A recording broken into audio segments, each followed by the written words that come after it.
Hello everyone, this is Shadow. Due to copyright restrictions on YouTube, I can't publish many of the audiobooks you love.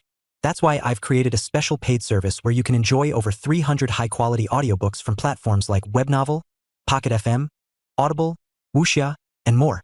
Each novel comes as a one-time purchase, no subscriptions, no hidden fees. After payment, you'll receive full access via Telegram, along with all future updates for that novel. You'll find a wide selection of your favorite genres and titles, always in premium audio quality. Check the full list of available novels in the description. DM me now to get your favorite stories in audiobook form and start listening today.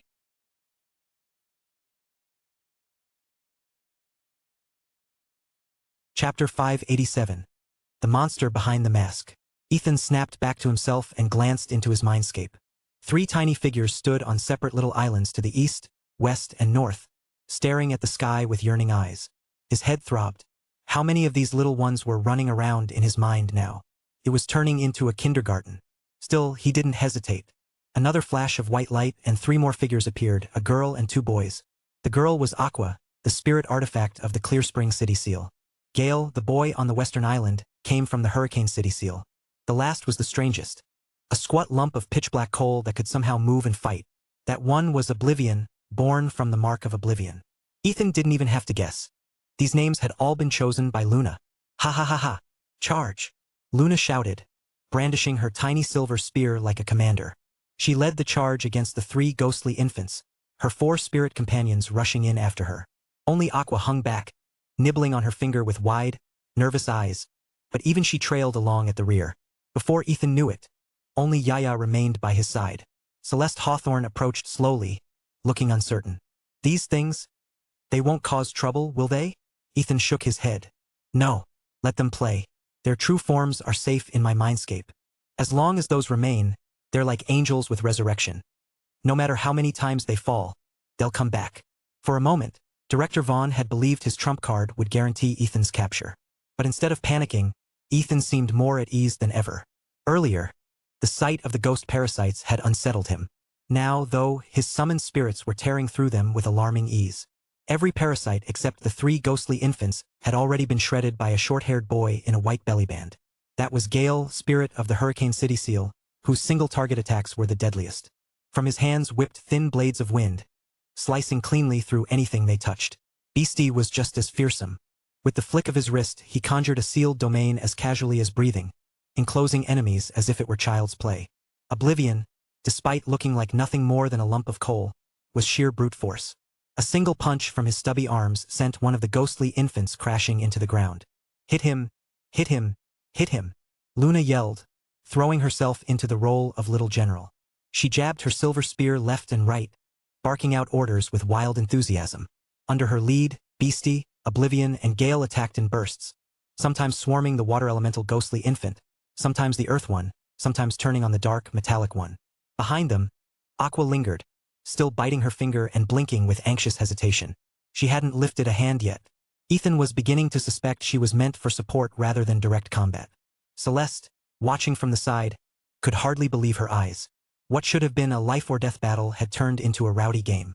The little spirits fought like children at play, but their power was undeniable. Even so, the ghostly infants were tenacious. Blown apart one moment, they simply pulled themselves back together the next. Aqua, what are you doing? Come help. Luna finally snapped, grabbing the timid girl and giving her a shove toward the fight. Oh, okay. Aqua mumbled, biting her finger again. She stepped forward, then froze, doing nothing at all. Across the battlefield, Director Vaughn fell silent. His expression hardened as he fixed his eyes on Ethan and Celeste, his thoughts unreadable. Celeste, I assume you invited me here because there's something you've been hiding, Ethan said, ignoring Director Vaughn entirely as his gaze shifted to her. Yes. Celeste's voice was quiet but firm. She looked at Vaughn, then back at Ethan. Director Vaughn, whose real name is Arthur Finch, is a native of Shadow Link's village. Do you remember the clothes they found buried at the bottom of the well? Ethan's brow furrowed, and he gave a slow nod. Those clothes had been discovered years ago, back when a company of soldiers was sent to dig a well for the villagers in the early days of the Republic. The garments were rotted and blood-stained, belonging to soldiers who later hanged themselves in the rafters. The strangest part was the location. They had been buried beneath freshly turned earth. The discovery terrified the workers, and the project was abandoned. Not long after, 7 of those same soldiers were found hanging from the rafters. Panic spread like wildfire. Then came the disappearances. The soldiers, the villagers, all of them vanishing without a trace. Only one woman was ever rescued. Her mind shattered, babbling nonsense. The rescue team reported something else, too. A lynx that appeared every night, its presence linked to the rituals. Their final report concluded the lynx had been sacrificed, its remains used as fodder to awaken the Candle Abyss. Ethan frowned, not yet sure why Celeste was dredging this up. You're saying, if there was an Earth Elemental controller, couldn't they have buried those clothes silently, without anyone noticing? Celeste's words were low, but her eyes stayed fixed on Vaughn. Ethan caught his breath. You mean? Yes. Celeste nodded, her voice tightening. He did it. All of it. Every incident tied to Shadow Lynx Village was his doing. And it was all to bury a darker truth. She drew in a sharp breath before continuing, her expression hardening. Fratricide. Forcing himself on his sister-in-law. Burying his own son alive. That is the true face of Director Vaughn. That is the beast once known as Arthur Finch. Ethan froze, appalled. He had expected secrets, but not depravity of this scale. Celeste pressed on. Arthur Finch was an orphan, raised by the Finch family. He never could have imagined that the boy he saved would grow into an ingrate, worse than a dog. Her voice trembled with anger. The truth began unraveling piece by piece. The new house Vaughn now claimed as his had once belonged to Arthur Sr. and his wife.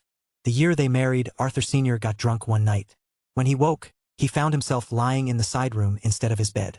Confused, he returned to the main room, only to find Arthur Finch, the man standing across from them now, forcing himself on his sister-in-law, Arthur Sr.'s new bride. The young woman had her eyes clamped shut, tears streaming down her face as she bit the bedsheet to muffle her cries. Blood trickled from the corner of her mouth. It was clear none of it had been her will. The rest could only be imagined. The next day, Arthur Finch told the villagers that his elder brother had gone away for work. Back then, no one questioned it. Many newlyweds were separated by the demands of survival. 10 months passed. The young woman bore a son. And that was when the true tragedy began. One morning, villagers heading into the forest stumbled upon Arthur Sr.'s wife hanging from a crooked tree. In her lifeless hand, she clutched a letter. Chapter 588. The Shadow of Hawthorne. In the dead woman's hand was a letter, a farewell note, signed with her husband's name. When the villagers discovered this, they carried her body back to the Finch family home. Arthur Finch, just roused from sleep, was met with the news and collapsed into an earth-shattering cry. He rushed into his sister-in-law's chamber, scooped up the wailing infant, and began making arrangements for her burial. Once the funeral matters were settled, he cradled the child and told the crowd he would deliver the baby to his elder brother. It was his brother's flesh and blood, after all. Even if Arthur Finch's elder brother had taken another woman, a child could not be left without parents. With the mother gone, the father was all the more essential. Of course, he alone knew the truth. The infant was his own son. The villagers, touched by what they believed to be brotherly devotion, pooled together money for his journey. None of them realized they were funding the child's final trip. Arthur accepted their donations, assuring them he would leave at dawn. But under cover of night, he took his own infant son to the edge of the village and buried him alive. By then, Arthur had already awakened as an Earth Elemental wielder. The moment he realized the scope of his new power, his ambitions surged. He was destined for greatness, and a child was nothing but a weight around his neck. As for his sister-in-law, it was not despair that killed her. Arthur had strangled her himself, hung her from a tree, and forged the farewell letter in his brother's name, crafting the illusion of a suicide born of heartbreak. Ethan's jaw locked tight as the truth unfolded in his mind. "You old bastard," he spat, trembling with fury. "You're worse than an animal. I'll kill you." His body blurred, rage propelling him forward as he streaked toward Director Vaughn. "If I don't return within a day, Rainy Chun will be brainwashed and turned into a puppet," Vaughn barked, clinging to his final bargaining chip. "A day." Ethan's snarl was low and lethal. "That's more than enough time." "No, wait." For the first time, fear pierced Vaughn's confidence. He could feel Ethan's killing intent pressing down on him, cold and absolute. It made no sense. Everything he had uncovered about Ethan painted the man as loyal, honorable, the type who would rather suffer himself than see others harmed. But there was no hesitation in Ethan now. Vaughn turned to flee, yet how could he possibly outrun a war god-level fighter? In a heartbeat, Ethan's hand clamped down over his skull, fingers digging into the crown of his head. Soul reading. His fingers drove through Vaughn's flesh like iron spikes. A flood of memories and sensations crashed into Ethan's mind, wild and chaotic. Vaughn had lived far too long. His memories were a tangled labyrinth, impossible to sort. This was only the second time Ethan had dared to use the technique, the first being in the Sea of Death, and the backlash was brutal. His skull throbbed with splitting pain, his vision burned, and the raw force of Vaughn's soul power raged like a storm. In its death throes, Vaughn's spirit lashed back, striking with desperate fury. 10 minutes later, Ethan pulled his hand free, wiping blood from his nose. Celeste stared, barely able to comprehend what she had seen. The Ethan standing before her now was frighteningly powerful. When she had first met him, she recognized his potential, but never imagined he would reach such a height. In her world, Director Vaughn was untouchable. An earth elemental master, a soul wielder, and the keeper of grotesque ghost parasites. His strength was legendary, rivaled by almost no one alive. Yet against Ethan, this titan had fallen in a single exchange, unable even to resist. Celeste steadied herself, forcing her voice calm as she stepped to his side. "What did you find?" Ethan stared at her, stunned into silence. His mouth opened as if to speak, then closed again. No words came. Celeste noticed his look and let a faint, knowing smile touch her lips. "You know, don't you?" "Yes, you." Ethan's voice faltered. He couldn't finish the sentence. "My name isn't Vaughn, and it's not Finch." Her eyes shifted to the corpse at their feet, the 5 bloody holes gouged into his skull. "My name is Hawthorne." The weight of the revelation settled heavily between them. Ethan's face twisted with conflict. The man he had just killed wasn't only a monster. It seemed he was also the biological father of Celeste's closest friend. More than 20 years ago, Arthur Finch had lived as a predator, a man who seized whatever he desired. He set his sights on a beautiful young woman from a wealthy family and abducted her in secret. That woman was Yvette Hawthorne, Celeste's mother. To the world, Yvette had simply vanished. In truth, she had been held prisoner by the man who would later become Director Vaughn. For a decade, Celeste and her mother lived as captives. When Celeste was 10, Yvette finally broke under the years of despair and passed away. Vaughn then brainwashed the child and abandoned her at an orphanage, erasing every trace of her origin. "If you hadn't killed him, I would have," Celeste said, catching the turmoil in Ethan's eyes. Her voice was steady, but there was steel in it. "So don't carry the burden. For now, what matters is rescuing Rainy Chin." "There's no need to search," Ethan replied quietly, as though reluctant to speak the truth aloud. "She's in the same hidden chamber where you and your mother were kept." For the first time, Celeste's composure faltered. Her expression tightened, anxiety flickering in her eyes. "It's all right," Ethan reassured her quickly. "He planned to use her as leverage against me. He didn't harm her." The tension in her shoulders eased, though the shadow of worry lingered. "In that case, I'll lead the way. No rush." Ethan's gaze darkened as fragments of Vaughn's memories resurfaced. He was the only one who knew the exact location of that room, which means they're safe. For now. "They?" Celeste asked, frowning. "Yes." Ethan's expression shifted, complicated. "Williams's wife is there too." Realization dawned.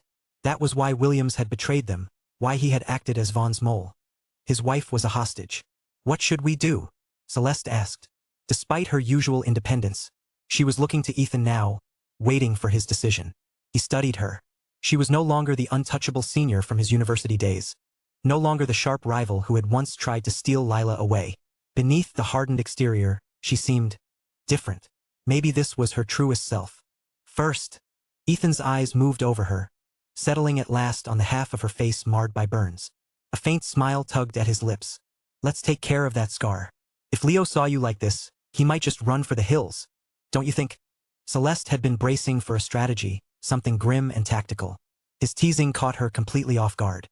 The unscarred side of her face flushed crimson, the color racing all the way to her ears. "Yaya," Ethan said, turning to the little girl at his side. "Where's that fruit tree I got earlier?" "It's here." Yaya pointed to the willow circlet on her head. Dangling from it were several tiny red peach-looking fruits. "Give one to this lady," Ethan said. Chapter 589. The Descent of Shatterstar. "Oh!" Yaya, usually so gentle and obedient, seemed strangely reluctant to part with the fruit. Ethan chuckled.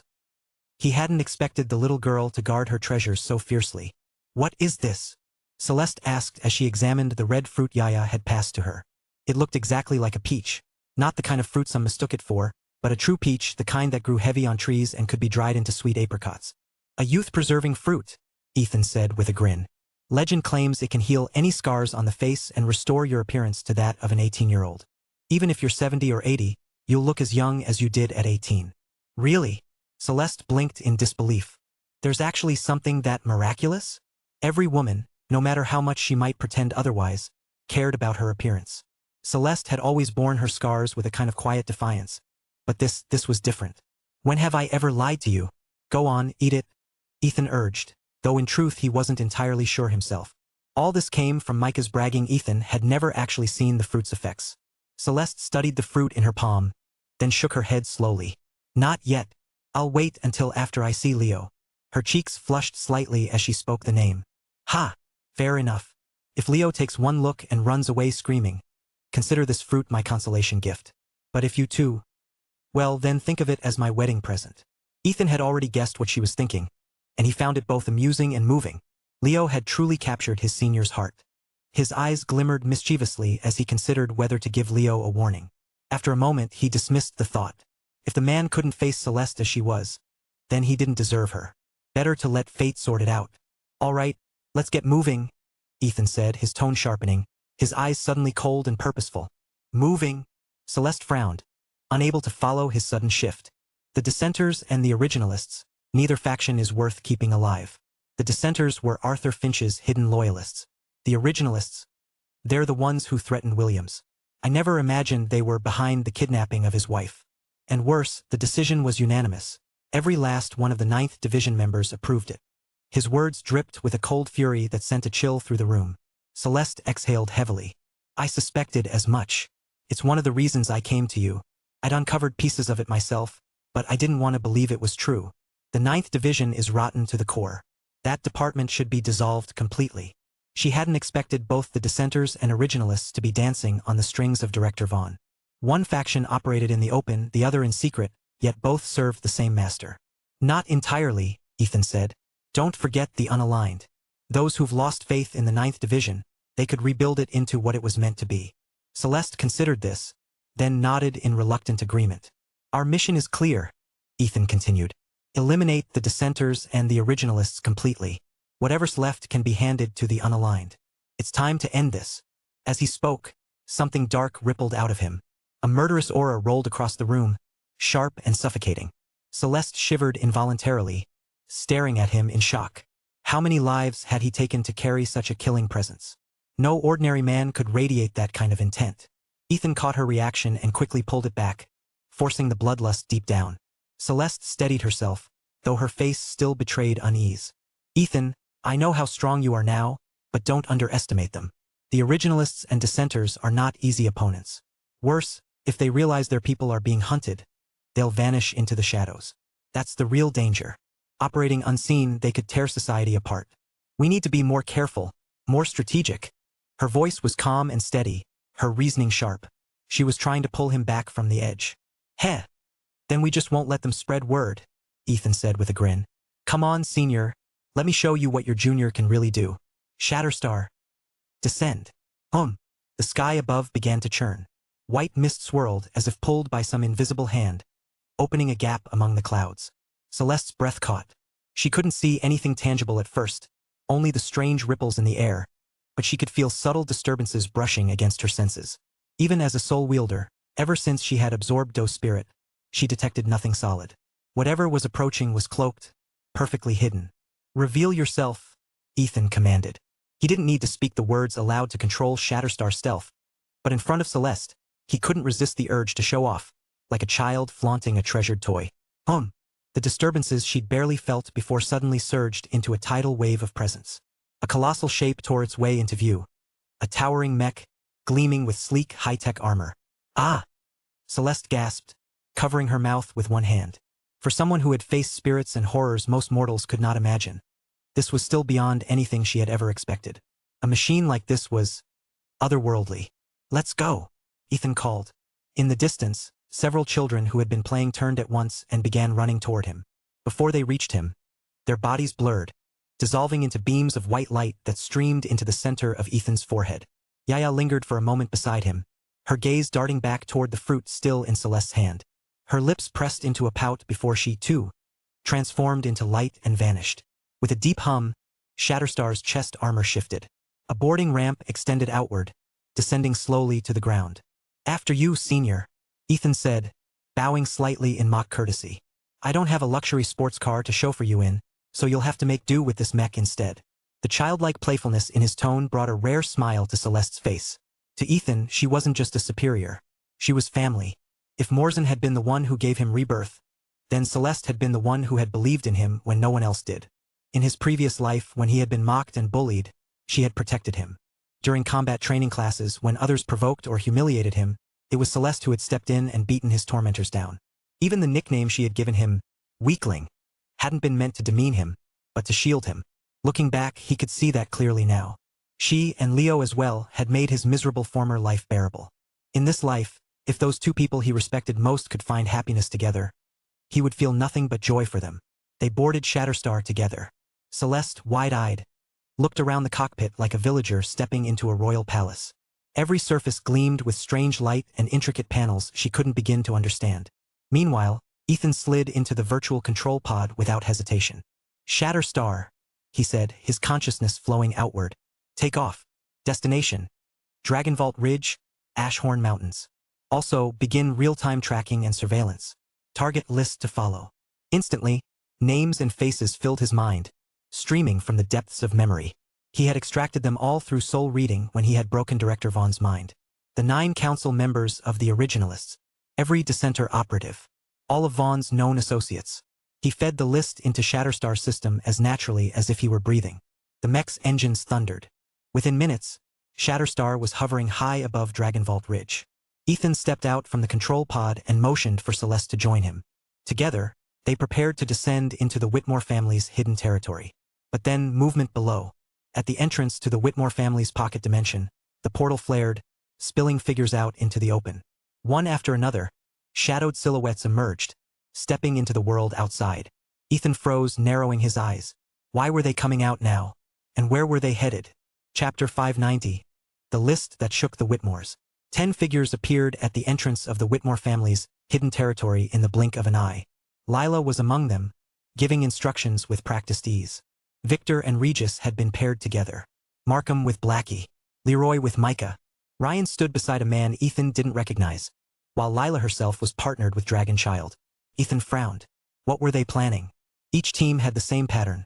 One local guide paired with a strong fighter. And that unfamiliar man. He seemed oddly familiar, though Ethan couldn't place him.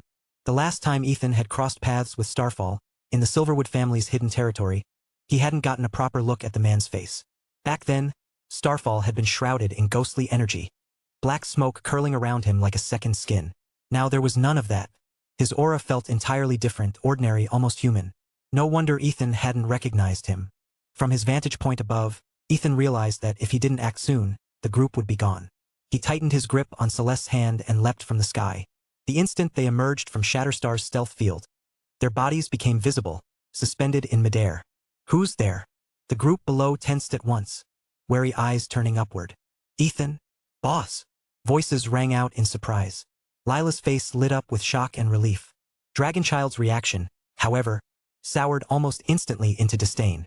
She had noticed the woman at Ethan's side, an elegant figure in a wide-brimmed hat that hid her face. With a body that perfect, her looks had to be equally striking. Dragonchild's thoughts turned mocking. He hadn't been gone long, yet here he was already dragging back another woman. Typical. Even Lila hesitated for a heartbeat, though her delight quickly returned. With Ethan here, the mission felt a little less uncertain. As for the woman in the hat, Celeste, Lila knew her instantly. She might not understand why Celeste was hiding her face, but that silhouette was impossible to mistake. Ethan and Celeste landed before the group. He had originally planned to gather everyone, but to his surprise, they were already assembled and organized. Ethan, Senior. Voices greeted them. Lila stepped forward eagerly, looping her arm through Celeste's.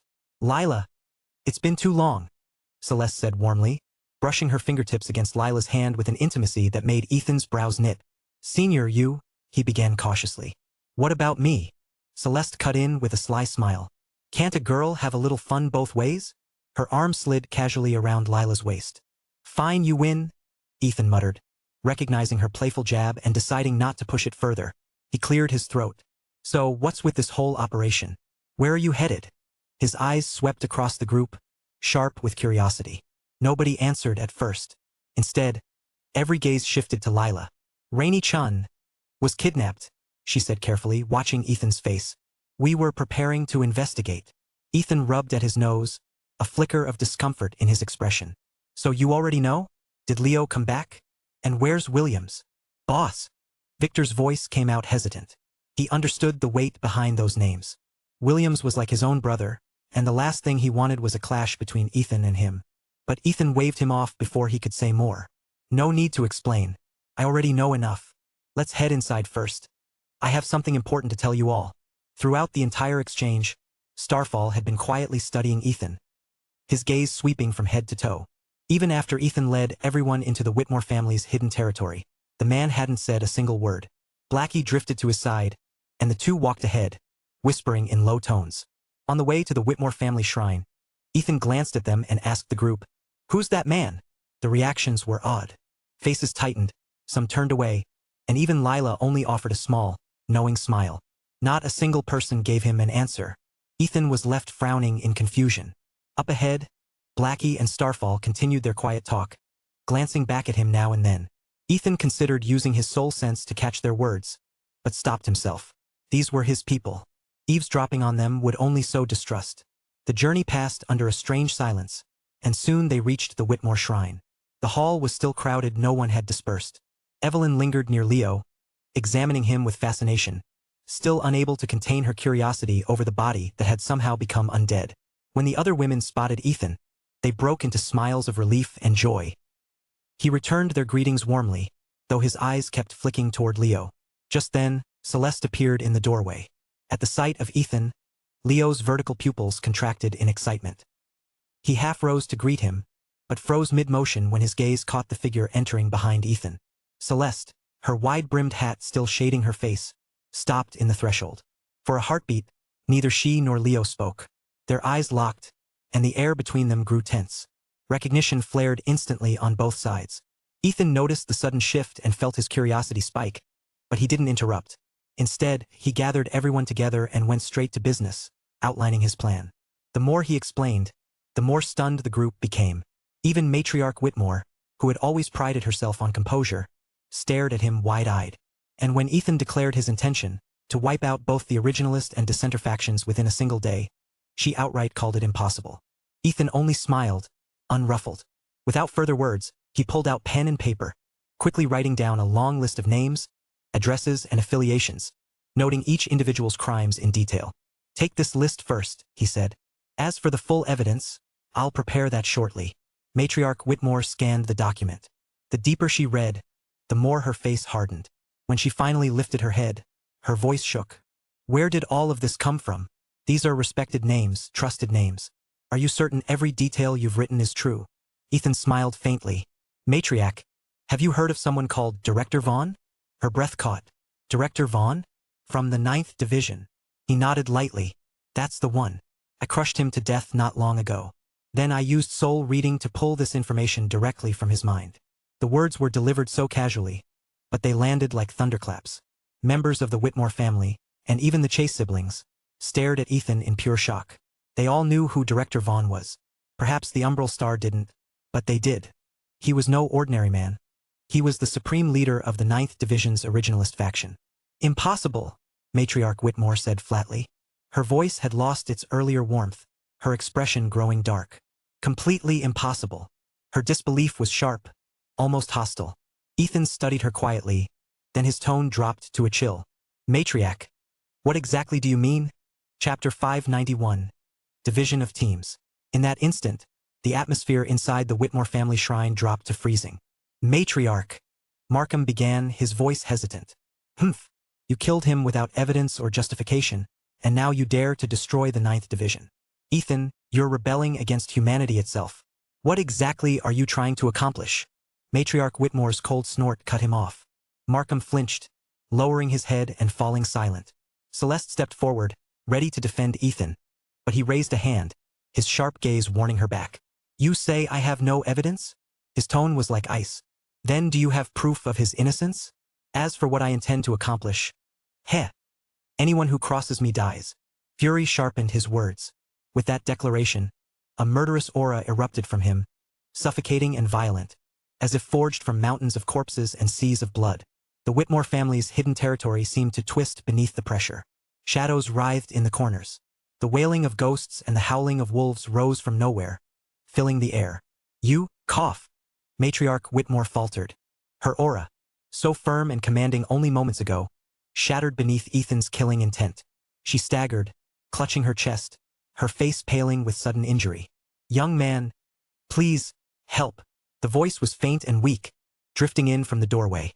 Everyone turned at once. 3 figures stood there. Markham's mother and Dr. Aldrich were half carrying a man between them, his body thin to the point of frailty. His skin was waxy, his lips drained of all color. "Father!" The cry came from both Markham and Maria, their faces lighting with astonished joy as they rushed forward. Their voices alone revealed the man's identity. "Father, you're awake. This is wonderful. Father's awake," Maria exclaimed, nearly in tears with relief. "Maria!" The man raised a trembling hand, brushing her hair with unmistakable tenderness. This was Markham's father, the one who had lain bedridden in the cottage for so long. Ethan had always wondered about him. The strange illness had piqued his curiosity more than once. He had even considered trying to heal him with the restorative power of his tree form, but the Whitmore family had refused to allow it. The man lowered his hand and turned his gaze to the matriarch. Though his body was frail, his eyes burned with clarity and a sharp intelligence that silenced the room. "Aunt," he said steadily, "this young man is right. Do you know why I fell gravely ill long before reaching the cursed age?" He did not wait for an answer. Instead, he extended his hand. Dr. Aldrich stepped forward, placing a golden needle into his palm. Skewered upon the tip was a small insect, dark and twisted, its shell glistening faintly. A ghost parasite. "This," Mr. Whitmore said, his voice hard, "is what your beloved Director Vaughn left inside your nephew's body. Because of this creature, I lost control, biting whoever came near, forced to drink human blood just to stay alive." His expression hardened. With a flick of his wrist, he sent the needle flying toward the matriarch. She caught it instinctively, her eyes widening as she stared at the squirming parasite impaled upon the gold. "This vile thing. I spent a year trying to corner it with golden needles, but it always evaded me. Whenever it sensed danger, it burrowed straight into my heart, leaving me helpless. A disgrace, a humiliation. And yet today, for reasons I cannot explain, it suddenly went still, and I was able to draw it out with a single strike." Dr. Aldrich nodded gravely, adding his confirmation.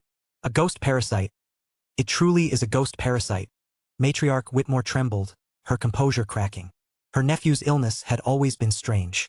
And now, faced with the undeniable proof in her hands, she could no longer deceive herself.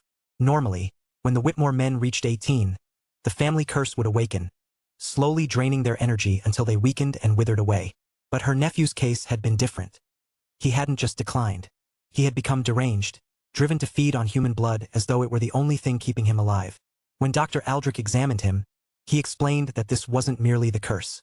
A parasite had been implanted in his heart. Whoever had done it possessed strength far beyond ordinary comprehension, able to keep such a creature alive inside a man without killing him. It was an insidious technique, one few could even imagine. Matriarch Whitmore's hand trembled as she stared at the wriggling parasite pinned to the golden needle. Slowly, she lowered herself into the high seat behind her, dazed. The words echoed in her ears. "Your beloved Director Vaughn." Everyone in the shrine exchanged looks. That single phrase carried more than accusation. It revealed a hidden history between the matriarch and the man Ethan had crushed to death. Seeing her slump into silence, Ethan no longer pressed the matter. He allowed her to sit in her fog of shock while he turned to the others. "Enough. Time to reorganize the teams," he announced. "Dragonchild, you'll go with Maria. Ryan with Uncle Jed. Evelyn with Ormond. Aunt Melinda with Hank. And you," he turned his gaze on Starfall. "I take it you can handle yourself alone." Starfall blinked, then gave a faint, knowing smile. "Alone? That's fine." Ethan studied him for a moment.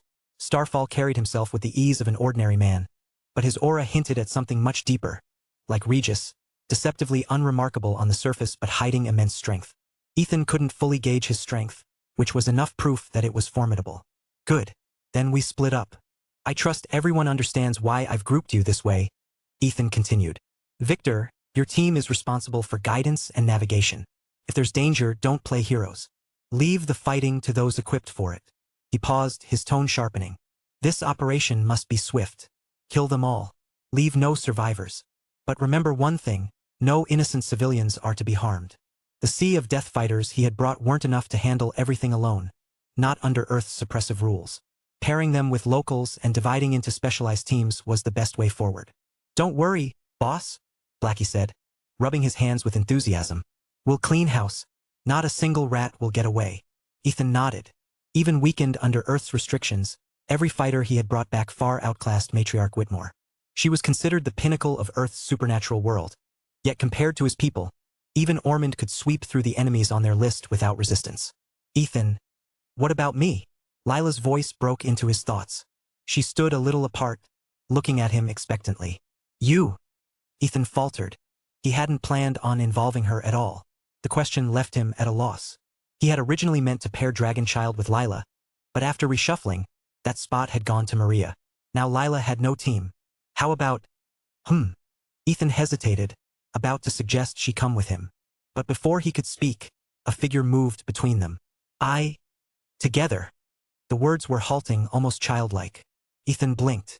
It was Astrid, standing there with her distant, vacant eyes, looking straight at him. You can speak now. His surprise was genuine. Fine, then I'll go with Astrid, Lila declared before Ethan could respond. She snatched a name list from the table and tugged Astrid toward the shrine doors, not waiting for anyone's approval. Chapter 592. The Bonds That Hold the Strike Force. Chapter The Bonds That Hold the Strike Force. Ethan's expression was uneasy. Astrid was undeniably powerful, perhaps even stronger than Blackie, but now that she had regained some measure of consciousness and stopped clinging to him, he found himself strangely unsettled by the change.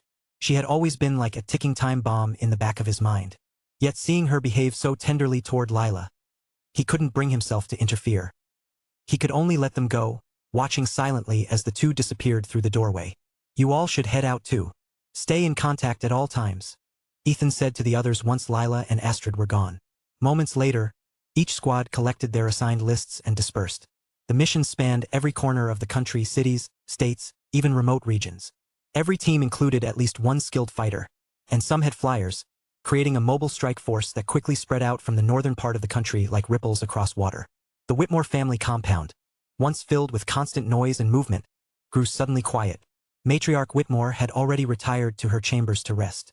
Ethan had originally meant to give her one of the lists, but Lila had claimed that responsibility instead. Outside the shrine, several women lingered at the entrance, their eyes following Lila, Dragonchild, and Astrid with troubled expressions. The truth weighed heavily on them. They were too weak to be of use, and worse than that, they were becoming burdens. They glanced at one another, and in those brief looks, saw the same thought reflected. Helplessness. You two should have a chat, Ethan said to Celeste and Leo, his voice tinged with teasing amusement. Then he turned toward the man who had been standing silently in the corner. Williams, come on. Let's talk too. Williams's body stiffened, a visible tremor running through him. It wasn't fear, Ethan realized, but shame. Ethan gave him a faint smile and stepped outside first. As soon as he emerged, he found the women waiting for him, their faces etched with worry. What are you all still standing around for? Don't we need to eat after a mission? Ethan said with mock sternness. You're my logistics team. Go and prepare something good. When we return, we'll celebrate our victory together.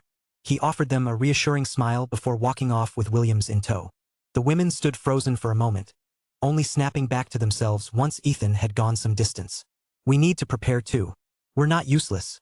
We've got our own battle to fight, Nora said firmly. The others exchanged smiles, their spirits lifted, and nodded in agreement. Ethan led the way while Williams trailed behind. Several times, Williams opened his mouth to speak but swallowed the words again. Stop dragging your feet and pick up the pace. What are you, a woman? Ethan finally snapped, halting to glare back at him. Boss, Williams began, his voice unsteady. Enough with the I this and I that. If you want to save your wife, then move. Do you realize she might not have eaten or had water for 3 or 4 days already? Ethan cut him off sharply, his pace quickening toward the entrance of the Whitmore family's hidden territory. The truth was, Ethan's own guilt weighed as heavily as Williams's shame. Wasn't Williams's predicament entirely because of him? Director Vaughn had taken Williams's wife only to use her against Ethan. When Celeste had first revealed Williams as a mole, Ethan had felt betrayed, even furious. But once he learned the full story, the anger had dissolved into guilt. If not for him, Williams's wife would never have been captured in the first place. Williams stopped in his tracks, staring at Ethan's back with a swirl of confusion and pain. Slowly, that turmoil hardened into resolve. The boss doesn't blame me. That thought gave William strength. He clenched his teeth, quickened his pace, and caught up with Ethan.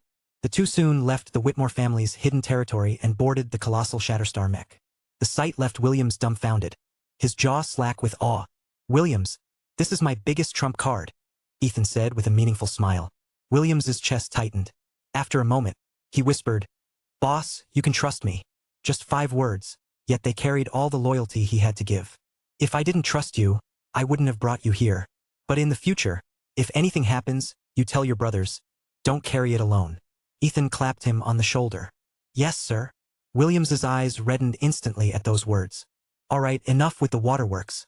We've got a job to do." Ethan stretched out in the virtual control pod. "Set destination, outskirts of Ashwick." The mech acknowledged the command and launched into motion, ripples of light folding around it as it cut through space. Shatterstar lifted from Dragonvault Ridge and swept across the Ashhorn Mountains toward their target. This time, Ethan kept the mech at a slower pace, deliberately holding back. While en route, he opened communications to check in with the other teams. Coordination was everything. If they attacked too soon, the plan would fall apart. Although most of his people could fly, none came close to matching Shatterstar's speed. Some had been dispatched to nearby cities, others to far-off states. They all needed to arrive at their posts together. Ethan synced the mech's comm system with everyone's phones, opening a group line. "Ethan, I've already reached the Zane family." Lila's voice came through first, bright and breathless. "What? Already? Aren't they all the way out on Crescent Isle?" Ethan was stunned. "That's right. It's the farthest one. But you don't know how fast Astrid is. It only took us 4 minutes from the time we left." Lila's voice overflowed with excitement. "Damn. She's even faster than me," Blackie muttered. His voice crackled through the line from Riverside City, where he was still en route. Blackie could fly using his electrical manipulation, yet Astrid had left him completely behind. A dry voice chimed in right after. "As a man, is being fast really something to brag about?" Micah said, deadpan. "We've arrived." Victor's calm tone followed. He and Regis had been sent into the Badlands territory. Regis, the strongest among them, didn't waste words. The silence beside Victor's voice said enough. "I'm here too." That was Starfall handling the Mountain Ridge state alone. Ethan paused at that. The distance he had covered wasn't much less than Lila and Astrid's, yet he had arrived just as quickly. The man's strength was in a different league. "Hold positions. No one moves until all teams are ready. We strike together," Ethan ordered through the comms. Half an hour later, another voice came through at last. "We arrived too," Maria reported. Ethan frowned slightly. Dragonchild was formidable, and in her blue dragon form her speed should have rivaled Astrid's. Yet her team was the last to check in. Magnolia Valley wasn't even the farthest assignment. Before Ethan could ask, Markham's voice broke in, exasperated. "Maria, I'm begging you. Don't get lost during the mission, all right?" Chapter 593. The Vault. A headache bloomed behind Ethan's eyes the moment he heard Markham's voice over the comms. How could Maria be so hopeless with directions? Anxiety knotted in his gut. He hadn't known about this particular weakness of hers, and if he had, he never would have let her join. What good was a guide who couldn't find her way? "Don't worry. I've learned how to read maps," came Dragonchild's voice. Ethan's shoulders eased, though a sliver of doubt stayed lodged in his chest. "You're sure you can read it?" A confident humph echoed in his ear. "Sister Dragon can read it," Maria said in a mortified rush. Her voice crackled with static and shame. This was... She's the one who found this place." Ethan dragged a hand down his face and gave up on words. He and Williams had already arrived at their target, an abandoned factory on the outskirts of Ashwick. From the memories he had ripped from Director Vaughn, Ethan knew the building was more than crumbling walls and rusted machinery. Beneath the factory floor stretched a hidden sanctuary, a headquarters for the Dissenters' Ashwick faction. Vaughn had commanded it exclusively, though he rarely stepped foot here, preferring the 9th Division's official base. Ashwick fell under Ethan's jurisdiction, and his plan was straightforward. Rescue the captives first, then storm the 9th Division's headquarters and tear down all 9 members of its council. "Prepare to engage," he ordered once every team confirmed position. The comms erupted with a thunderous boom almost instantly. A chorus of voices followed, steady and unified. 9th Division, M Squad. Commencing cleanup by order. That, too, was his design. Carry out the operation under M Squad's banner. A cruel smile touched his lips. He switched off his comms. The overlapping noise was a cacophony he didn't need. "Let's go. Our turn," Ethan said to Williams as he stepped out of his VR capsule. Unlike the other squads, he chose not to kick down doors or storm the main entrance. Guided by Vaughn's stolen memories, he uncovered a concealed passage at the edge of the factory, and the two of them slipped inside. He walked the corridors with practiced familiarity, every corner and turn as familiar as his own home. "Who are you?" The challenge came from a group of guards, the center station to defend the base. They had spotted him sooner than expected. Ethan had no patience for games. His eyes hardened. "Vanish." The single word cracked the air like a spark. A faint sizzling followed, and the men froze where they stood. Their eyes bulged, bodies jerking once before collapsing in a heap. Their brains turned to pulp. For a long breath, Ethan stared at them. A tide of conflicted feeling rose and ebbed in him. Not long ago, these had been monsters in his eyes, men whose strength could have erased him without effort. Yet now, only 6 months later, he decided whether they lived or died. He recognized each face, the memories Vaughn had carried now etched into his own. He knew their crimes. He knew the innocent lives buried beneath their hands. And for that, their fate had been sealed. Behind him, Williams said nothing. His eyes lingered on the corpses before shifting to Ethan, bewilderment clear in his gaze. He remembered their first mission in Ravenwood, when Ethan had been a raw rookie barely worth the risk of dragging along. Now, Williams let out a short, almost bitter laugh. Only moments ago, he had sworn silently to guard Ethan with his life, to shoulder the weight of trust between them. It seemed fate would not allow him the chance. "What are you spacing out for? Let's move," Ethan called out, noticing Williams had stopped. "Oh, right." Williams blinked and hurried to catch up. Ethan brazenly extended his soul sense, mapping the entire underground facility in his mind in an instant. He knew exactly how many people were present and where they were. He moved with deadly efficiency, cutting through the compound one target at a time. 10 minutes later, the only people left alive in the entire facility were Ethan, Williams, and 2 others hidden away in a secret vault. 39 core members of the dissenters had been wiped out. There had been no resistance worth the name. The so-called masters, mutants, sovereigns, whatever titles they had, were nothing more than small fry to him. Williams, trailing behind, had gone numb to the slaughter. He'd been on countless missions as an elite operative, but none had ever unfolded like this. There was no real fighting, no drawn-out struggle, just one-sided annihilation. Watching Ethan work was like watching a guillotine blade fall again and again, merciless and absolute.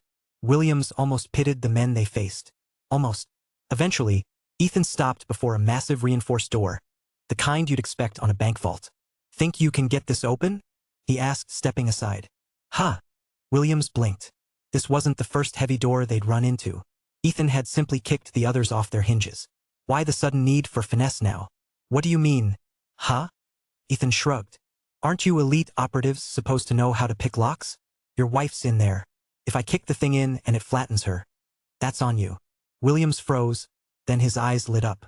"Right, I'll give it a shot." He pulled a compact device from his pack and knelt in front of the door. Ethan watched him fiddle with the tool, though he already knew what was inside. 2 terrified women huddled in the far corner of the vault, far enough from the door that even a violent entry wouldn't hurt them. But he had also noticed something else. Enormous stacks of cash piled neatly just behind the door. If he kicked it open, the sheer impact would create a shockwave strong enough to shred the bills into dust. That much money wasted? He couldn't bear the thought. Williams worked the lock for half an hour. "Any progress?" Ethan asked at last, his patience thinning. The women inside had long since heard the scraping and clicking at the door. 30 minutes of dread had left them trembling, clutching each other in the dark. Any longer and they might break completely. "This system's too advanced," Williams admitted, sweat beading on his forehead. "My gear isn't enough. And it's wired to a detonation circuit. Good thing you didn't kick it, boss. If you had, the whole place would have gone up." "Oh." Ethan's expression hardened, a chill creeping into his bones. Chapter 594. The girl who still remembered his name. If not for his greed a moment ago, he probably would have kicked the vault door open without hesitation. "Your gear can't handle it? Let me try." At those words, Ethan suddenly glanced at his wristwatch. He had completely forgotten about it. "Boss, don't be reckless. I meant what I said." Williams tried to stop him in a hurry. "Who said anything about reckless? Watch closely. I'll show you what real high-tech looks like." Ethan grinned, confidence written all over his face. He started fiddling with the watch, swiping and tapping at random. Williams hovered at his side, staring with an expression that made Ethan feel strangely self-conscious. How the hell was this thing supposed to work? There were too many functions, too many options. Ahem. Ethan cleared his throat, forcing authority into his voice. Activate lock-picking function. Lock decryption function activated. To his relief, the device actually listened.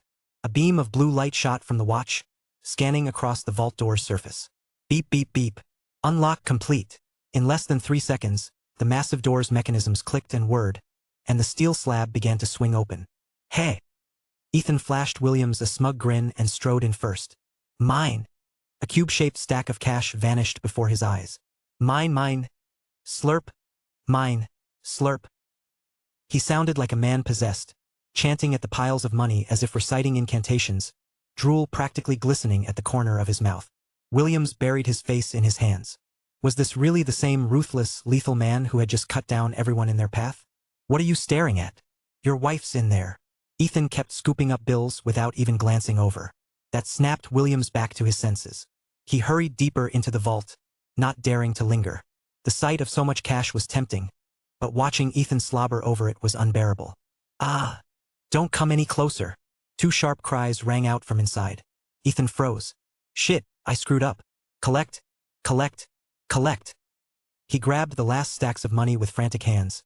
Then, with a thought, conjured 2 sets of clothes. Keeping his head ducked, he sprinted into the chamber. Don't scream. We're here to rescue you. He covered his eyes with one hand and stretched the clothes out with the other. It had slipped his mind that Director Vaughn, when imprisoning Williams's wife and Rainey Chun, had stripped them bare. As Ethan rushed in, he bumped straight into Williams, who was also turned away. Williams? Is that you? One of the women's voices trembled with recognition. She had started forward, but the presence of another man made her falter. She crouched down quickly, arms wrapping around herself. Ethan tossed the clothes toward them without looking. Put these on quickly. Don't catch cold, he mumbled, not sure what else to say. The sound of fabric rustling filled the vault. Ethan and Williams stood back to back, both men stiff with awkwardness, sneaking the occasional sideways glance at each other. Damn it! Did you see my first love's body? Ethan muttered under his breath. You saw my wife's body too, Williams ground out. I didn't see anything. Didn't you notice I came in with my eyes covered? Not now, maybe, but you brought clothes without even checking. How else would you know? And don't think I missed you grabbing those last few stacks while you ran in. Boss, I never realized you were this greedy. Williams's voice was tight, his words squeezed out through his nose. Ethan suddenly realized he should never have brought up that topic. The awkwardness weighed heavily in the air. Williams! Just as Ethan struggled to find the right words, one of the women behind them cried out and rushed forward.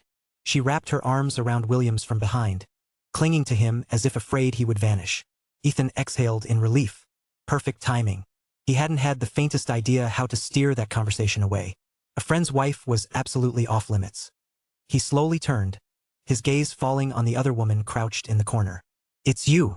Rainey Chen's eyes widened at the sight of him. She raised a trembling hand to cover her mouth. Me? You know me? Ethan asked, smiling in disbelief. He hadn't expected her to recognize him at all. You're Ethan. Rainey's voice was soft, but the words struck him like lightning. For a moment he was transported back to that strange illusion. On the umbral star, in the depths of the Sea of Death during the Sacred Assembly, he had once fallen into the second layer of the spirit realm while searching for Blackie. He'd wandered into forbidden territory, been ambushed by aerial beasts, and nearly died. And then, in that illusion, he had met Rainey. She had looked at him and spoken those same exact words. You're Ethan. But that had been nothing more than a mirage shaped by his own memories. This moment, however, was real.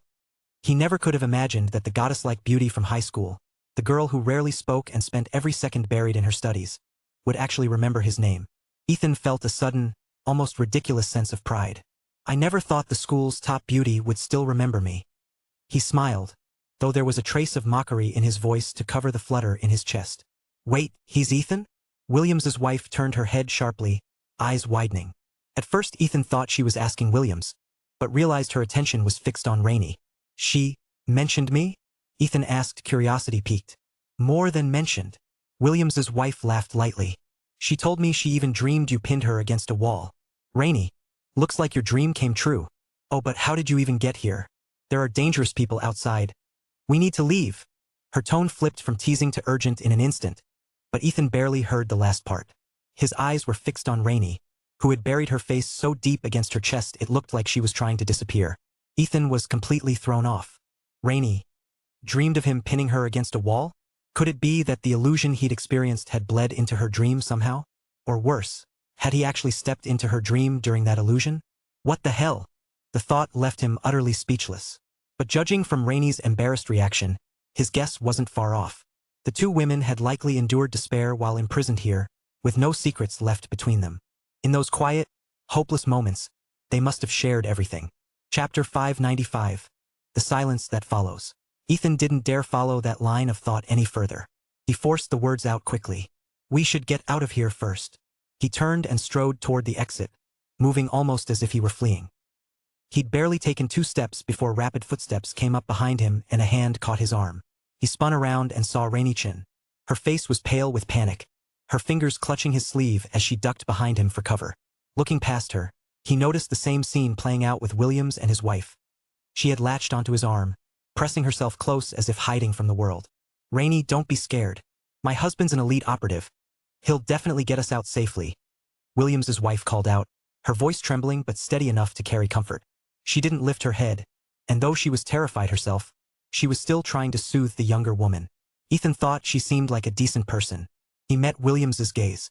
The man gave him a helpless look, and Ethan only shook his head before leading Rainey toward the exit. Being dragged along with her hanging on to him made Ethan feel awkward, his movements stiff and unnatural. The walk out was otherwise smooth, though every time the women stumbled across another corpse, their screams rang sharp through the air. Calming them down again and again left Ethan's temples throbbing. He couldn't help thinking that if it had been Lila in their place, she never would have reacted like this.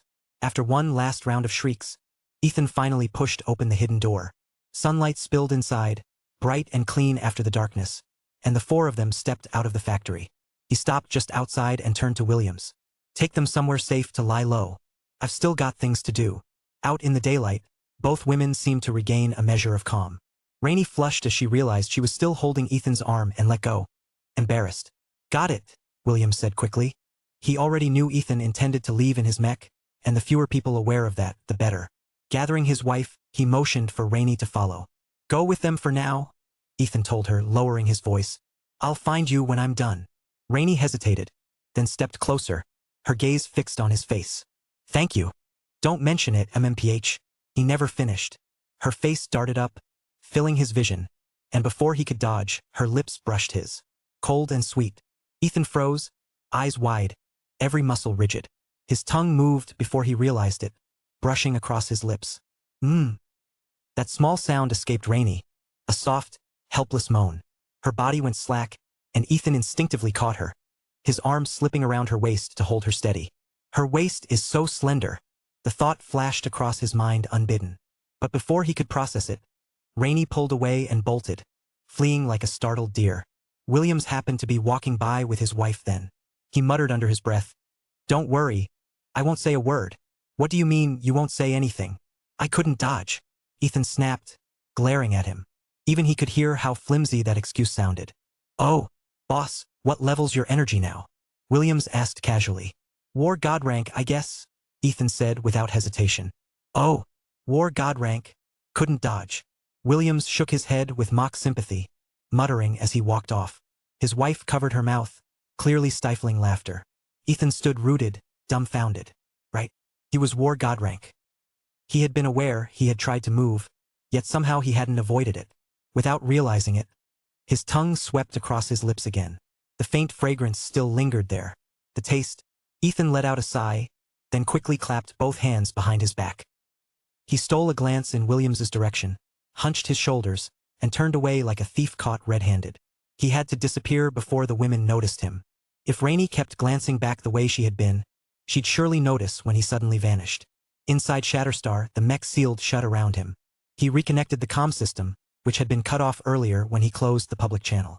Each of his squadmates was on their own assignment. Clean divisions of labor meant there hadn't been a need for open chatter. How's everyone doing? Ethan asked. Victor's voice came first. All normal. Blackie chimed in, cocky as ever. Piece of cake. Micah added with a laugh. These guys are pathetic. Dragonchild followed, her tone brisk. Heading to the 3rd location. One by one, they all reported in. Ethan frowned. Lila, how are things on your end? Silence. Seconds dragged on. His call seemed to vanish into the void. Still nothing. Ethan's chest tightened. A bad feeling clawed at him. Even Blackie and Micah, who had just been boasting, went dead quiet. The comm channel, usually buzzing with noise, was swallowed by silence. I'm closest. I'll go check, Dragonchild offered suddenly. No. Ethan cut her off. His tone was firm, brooking no argument. Finish your assignments. When you're done, rendezvous at Ashwick. I'm sending my list. His expression darkened as he transmitted the data. Shatterstar set course, Crescent Isle. He would handle this himself. Boss, be careful. Call us if anything happens. Victor's voice came through, unusually serious. One after another, the others echoed the sentiment. No banter this time. They all understood what it meant if something had happened to Lila. Ethan replied, just a single sound. But the anger packed into that one syllable made every man listening straighten in his seat. They knew. If Lila was harmed, Ethan wouldn't hesitate to turn that tiny island state into a grave at the bottom of the sea. Shatterstar, locate the last GPS position of Lila's phone. Coordinates locked in. The mech's thrusters roared, half of them activating at once. Shatterstar tore through the sky, surging beyond light speed in an instant. Its stealth capabilities flickered under the strain, but at that speed no radar could catch him anyway. Moments later, Ethan dropped into orbit over a small island. He pulled up the marker, staring at the glowing red dot on the screen. Huh? Why there? The signal was coming from the southern archipelago. Not only was it far from any targets on Lila's mission list, it was beyond the U.S. territorial borders. Ethan's frown deepened as he stared at the map. Something wasn't right. Chapter 596. The Trail of Blood and Feathers. Ethan manually piloted the mech, guiding it slowly across the ocean. The waters beneath shimmered calm and unbroken. No ripples of disturbance. No signs that anything had happened here. With no clues to be found, he pushed the engines harder, angling Shatterstar toward Lila's last recorded GPS location. What lay beneath was less an island than a jagged reef rising from the sea, no more than 200 meters around. Ethan zoomed in on the coordinates, and there it was on the display. Lila's phone.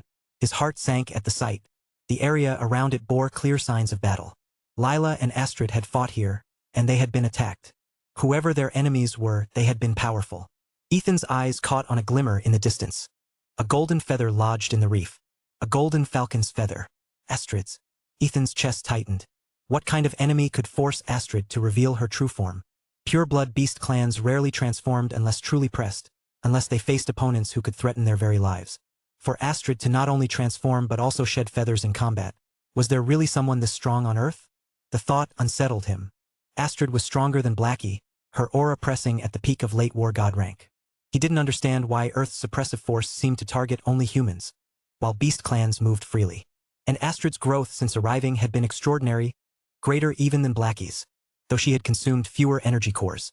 But Ethan hadn't been watching Blackie closely of late. That creature had long surpassed war god rank. Energy cores no longer served him. Blackie had found another path. Back in the days at the General's tomb, the Whitmore family's power grid had collapsed time and again. Ethan eventually discovered why. Blackie had been strapping himself to high-voltage power lines, letting torrents of raw electricity course through his body. Somehow, impossibly, it had worked. His strength had vaulted to saint rank. Even more astonishing, his breakthrough on Earth had drawn no heavenly tribulation at all. But once he crossed into saint rank, electricity lost its use for him. His attributes had fallen out of balance. Lightning was overwhelming within him, while wind, water, and fire lagged far behind. If he wanted to ascend further, he would need to bring those weaker elements in line. Ethan brought Shatterstar to a hover and leapt from the cockpit, dropping straight to the reef. He landed beside the broken phone and the feather. He picked them up slowly, his face hardening as his fingers closed around them. Lila's phone was shattered, as though struck down violently. Astrid's feather still held a trace of blood, faint but undeniable. He could feel the echo of her aura in it. Soul manifestation. Ethan's voice was low and dangerous. His eyes burned, his hair lifting as though in a storm. His clothes whipped in the windless air. Power erupted from him in waves as his soul energy surged outward, unfolding into soul sense that spread like a vast net in all directions. Lila, where are you? You can't be hurt. His words came in a frantic whisper, more to himself than to the world. The force of his soul sense pushed outward until it reached its limit, 200 miles in every direction, even probing deep beneath the sea. Yet there was nothing, no trace of her. his chest constricted with desperation. His eyes reddened, his whole body trembling with the strain. At last, he clenched his jaw, bent his knees, and launched himself skyward. In a breath, he was back inside Shatterstar, lowering into the VR capsule. "Shatterstar," he commanded, his voice raw. "Interface with my mindscape. Amplify it." The mech responded with a low hum that reverberated through his bones. Ethan poured his soul energy outward again, this time channeling it through Shatterstar's neural core. The radius expanded instantly to 500 miles. "Bigger," he muttered, jaw clenched as he forced more power into the surge. The strain was unbearable. Pain tore through his skull, as though his mind itself were splitting apart. Hum. The air around the mech distorted, dense ripples spreading outward as his soul energy swept southward in a vast arc. Clouds dissolved in its wake. The calm ocean below rippled violently under the weight of his search. 1,000 miles. Ethan forced himself to scan every inch. The range teemed with life. Schools of fish, pods of dolphins, creatures swarming in the deep. The ocean's vitality was staggering, 100 times richer than anything he had sensed on land. Yet the energy was chaotic, scattered, every individual signature faint and fragmented. And then something stirred inside him. The tree of life embedded in his body reacted. Its little sprout, Yaya's true form, swaying within his soul as endless life energy poured in from all directions. Ethan faltered for a moment. He hadn't even noticed before, too blinded by panic and rage to pay attention to himself. But now that awareness returned, the change was undeniable. His body was absorbing the ocean's vast vitality. Still, he shoved the thought aside. None of it mattered. Not while Lila was missing. His expanded sense brushed over several energy users scattered across remote isles to the south. But their strength was unimpressive. He dismissed them all instantly. If Astrid had been wounded, then the enemy had to be far stronger than that. Beneath the surface, however, he did discover a handful of formidable magical beasts.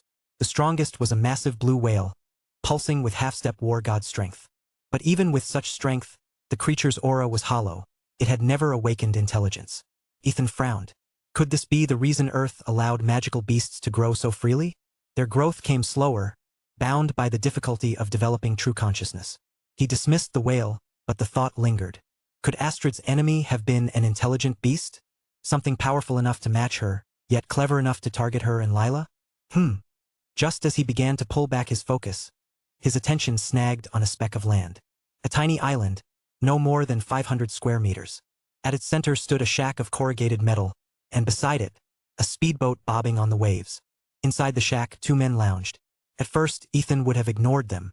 Their auras were mundane, no energy to speak of. But as his soul sense brushed over them, their conversation drifted into his awareness. What's the deal with those 2 women the boss is escorting himself? No idea. But damn, they're gorgeous. Especially that blonde one. I wouldn't mind getting a taste. Shut it. You want to die? Even the boss doesn't dare touch them. I was just saying, relax. I wouldn't actually. Their words froze Ethan's blood. 2 women. Escorted personally. A blonde. His expression turned sharp, fury flooding his veins. Without a second's hesitation, he shoved Shatterstar into maximum thrust. The mech streaked across the waves like a blade of light, closing the distance in an instant. The island rushed up to meet him. Whoosh! Boom! Ethan didn't bother with subtlety. He dropped from the mech like a falling meteor, landing squarely on the tin-roofed shack. The structure crumpled beneath his weight as the earth itself shuddered from the impact. Chapter 597, Descent into the Depths. With a deafening crash, Ethan tore through the roof and landed in front of the 2 men. The flimsy metal shack didn't stand a chance. It blew apart into scattered sheets and jagged fragments, clattering across the sand. Gibberish gabble yak yak. Iya-ya-ya-wa. The 2 Serpent Islanders shrieked in their native tongue, scrambling back in panic. Ethan didn't understand a word of it. Oh my God! He muttered more to himself than anyone. He strode forward, seized both men by the throat, and lifted them clean off the ground. Suddenly, the terrified islanders shouted something that cut through the language barrier. This time, Ethan understood. His expression hardened. He slammed them to the ground with a bone-rattling thud. Ah! Both cried out in pain. Activate voice translation. Ethan snapped at his wrist device. Multi-species language real-time translation activated. I'm only going to ask once. Where were those 2 women taken? The translation registered instantly. The islanders' eyes widened. They exchanged a quick glance and gave a single stiff nod. Then, almost in unison, they bit down hard. Ethan froze, his gut tightening. Shit! It was already too late. Both men convulsed violently, froth bubbling at their mouths as their bodies went rigid. Within seconds they went still. Ethan clenched his jaw. These Serpent Islanders were no ordinary villagers, who hid poison in their own teeth unless they'd been trained to die rather than speak. Tree form. Swift healing. He thrust out his hand, pouring life energy into one of the bodies. But nothing happened. No spark. No breath. They were gone in less than a heartbeat. Healing magic could mend wounds, could drag someone back from the brink, but it couldn't pull life from nothing. He hadn't mastered resurrection techniques. Ethan forced down the frustration and shifted tactics. Soul technique. Soul reading. He pressed his palms against their temples, closing his eyes. In a blink, fragments of memory rushed through him. The images were broken, distorted. Death had splintered them.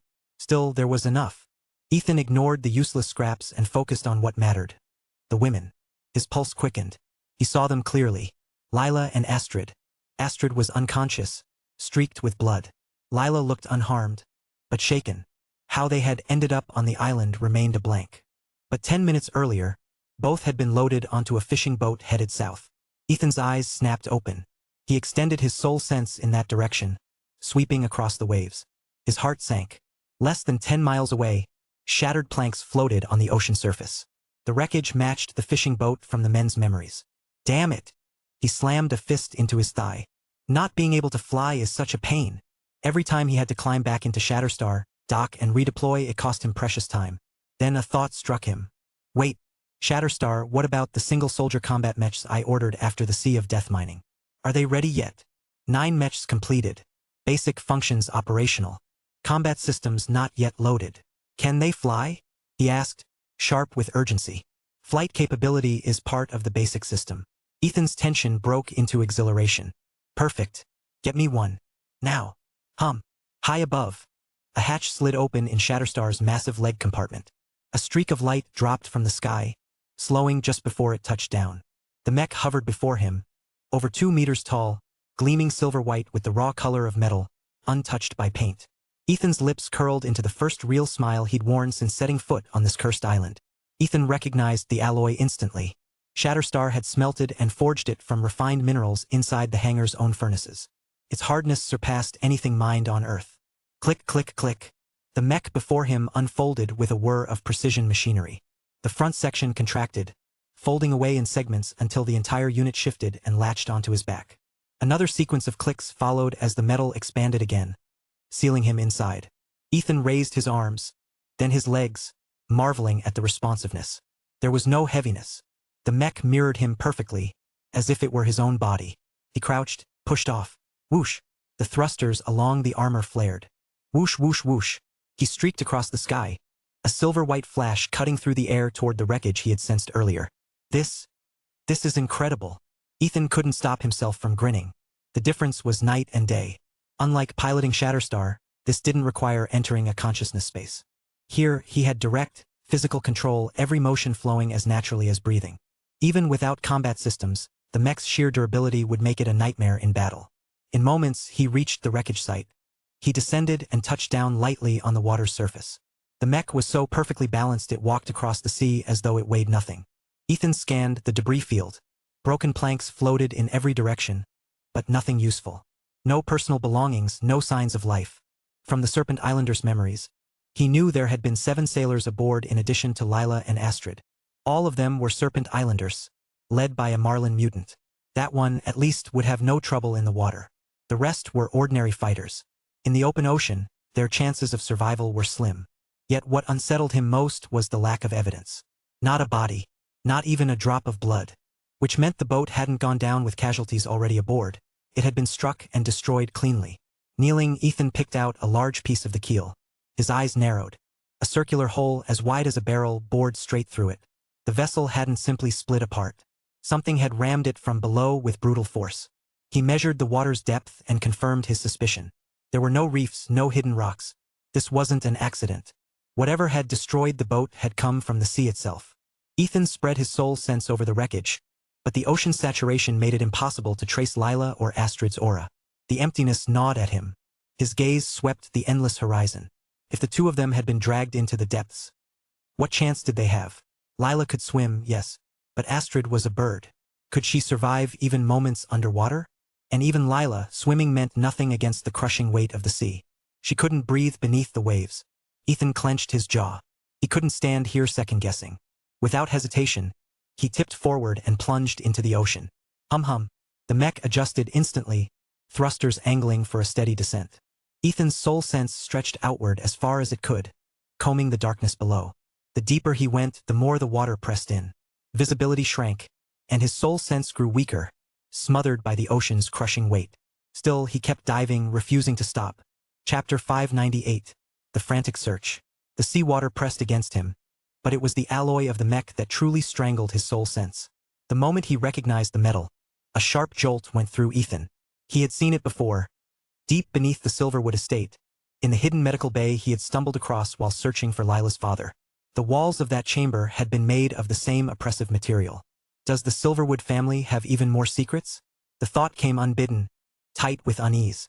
And Liam Silverwood. How did he get his hands on a spatial pouch embroidered with the emblem of Hurricane City? But this was no time to linger on suspicions. He forced the thoughts aside. Urgency left no room for speculation. Under normal conditions, his soul sense could sweep 200 kilometers without the Shatterstar's help. Here, wrapped in the half-finished mech, it was choked down to barely 1,000 meters. When the machine was complete, the alloy would no longer hinder him. On the contrary, it would become a vast amplifier, a weapon in itself. For now, though, he had to work with the narrow reach left to him.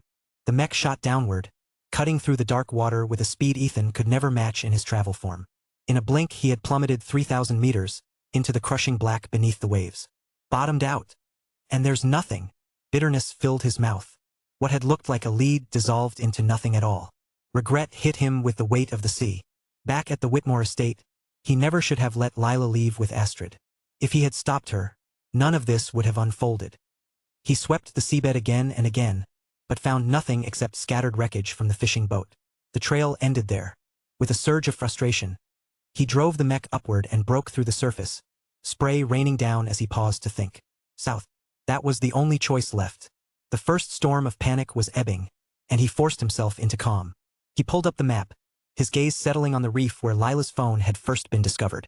It lay at the southernmost tip of Timshell Island, technically still within its waters, roughly 250 kilometers southeast of Crescent State. He engaged the Shatterstar systems, pushing his senses outward. Far beyond Timshell, he located the Two Serpent Islanders, an incredible 1,800 kilometers away.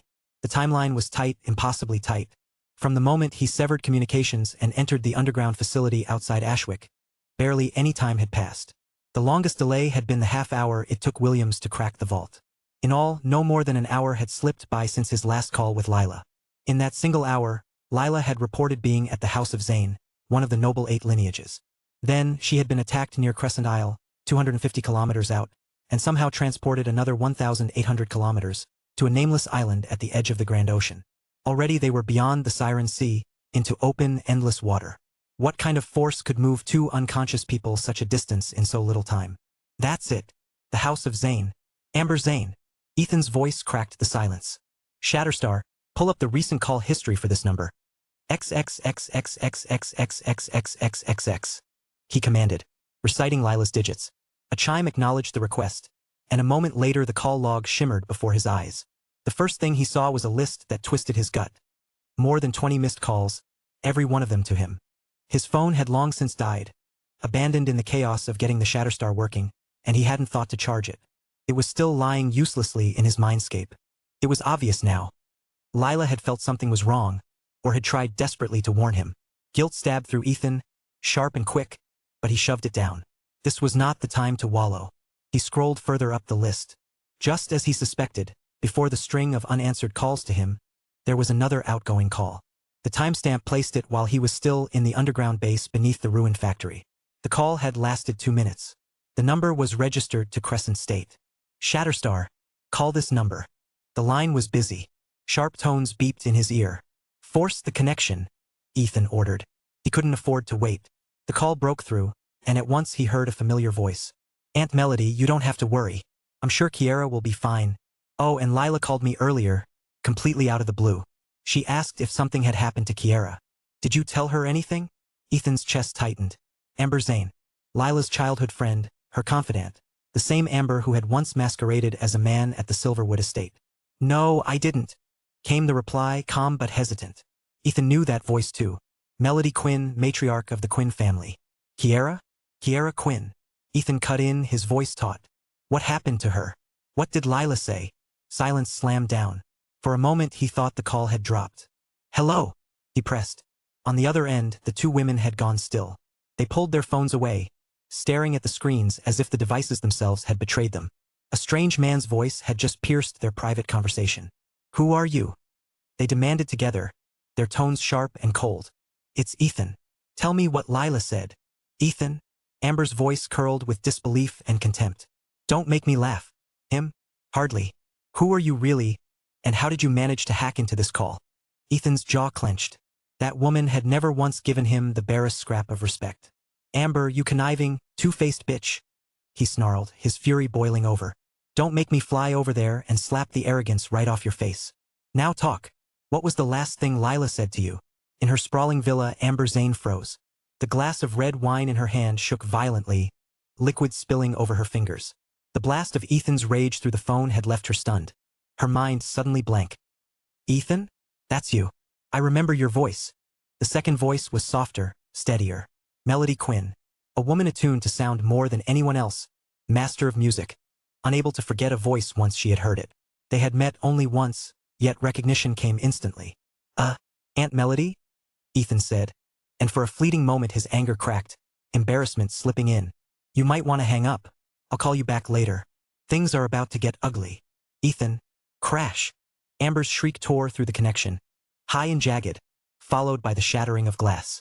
"Save your hysterics," Ethan roared, no longer caring if Melody was still listening. His patience was gone, stripped bare. "Now listen carefully. Lila is missing. So stop playing games and tell me exactly what I need to know." Chapter 599, Confrontation. He shouted back, louder than her tantrum. "What?" Ethan's bellow worked like a charm. Amber snapped shut, silent in an instant, like a dog cowed by its master's glare.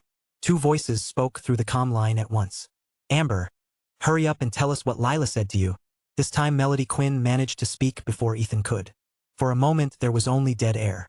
Just as Ethan was about to push her, he heard Amber inhale shakily, then finally speak.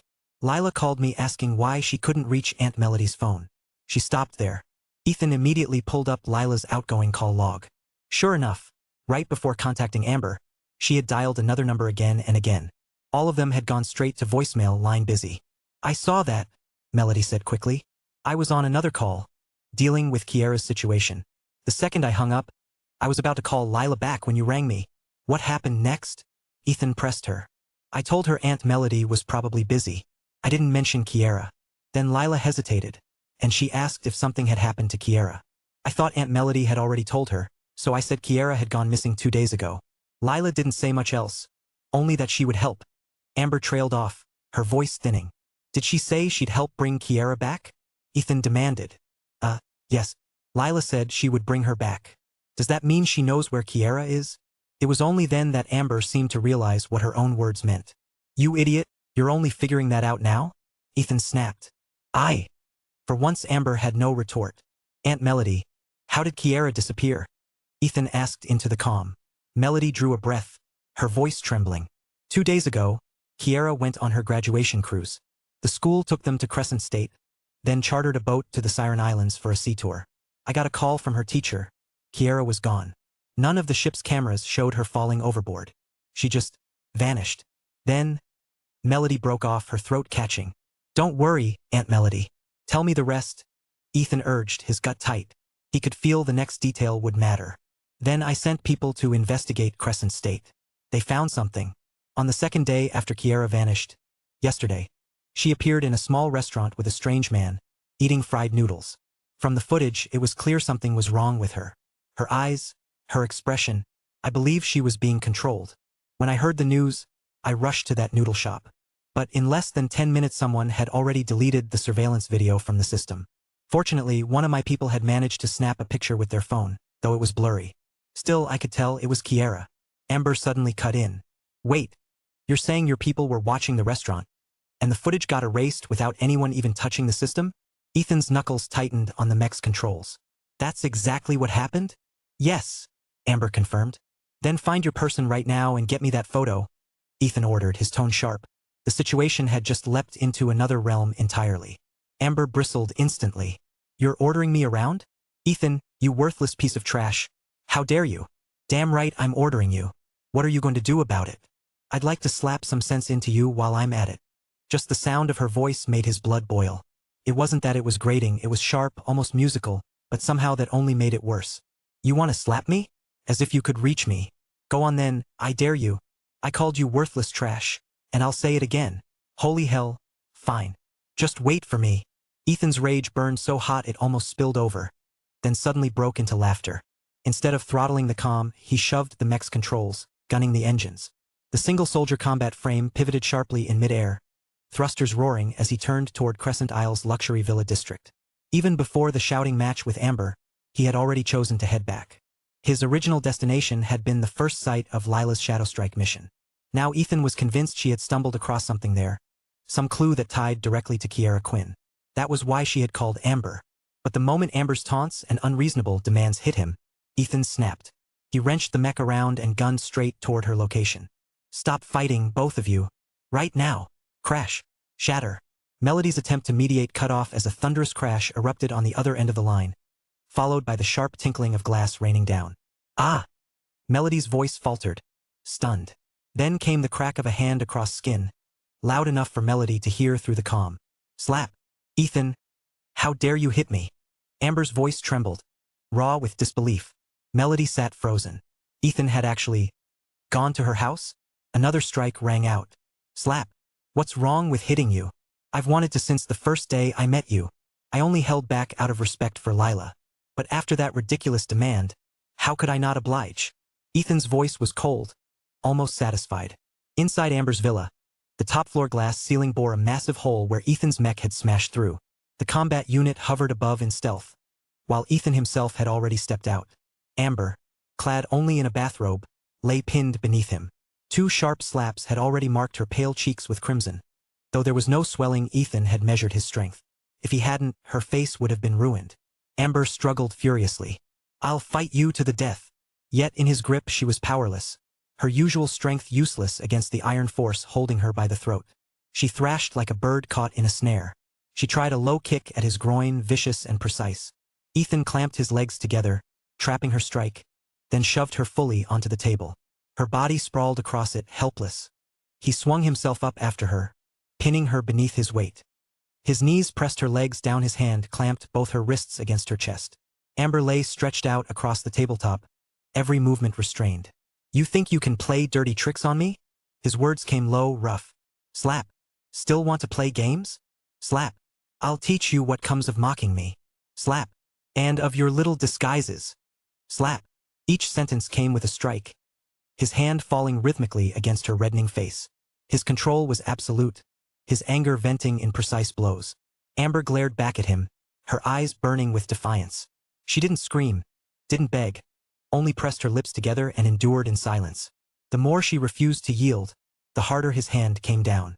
He lost track of the count. Then, suddenly, her fierce stare wavered. Her eyes reddened, her body trembled beneath him. For a heartbeat, Ethan thought she was about to cry. Some rational part of his mind told him he'd gone far enough, but his hand still fell twice more. Slap. Slap. Then Amber's body arched violently, her back bowing off the table. A strange sound tore from her throat. Ethan froze, his raised hand suspended in the air. What the hell? Is she having a seizure? He stared in shock as Amber convulsed. His pulse lurched, his mind racing to make sense of what he was seeing. Then her body shuddered once more, and Ethan's eyes widened. Holy hell! He stumbled back, leaping off the table as if burned, his chest heaving. His gaze locked on the figure before him, his expression caught between disbelief and something far stranger. This is bad. How could it come to this? Chapter 600. The Noodle Shop. Ethan was completely bewildered, his clothes rumpled, his thoughts a mess. A sudden chill brushed his leg, and when he looked down he realized his knee was soaked.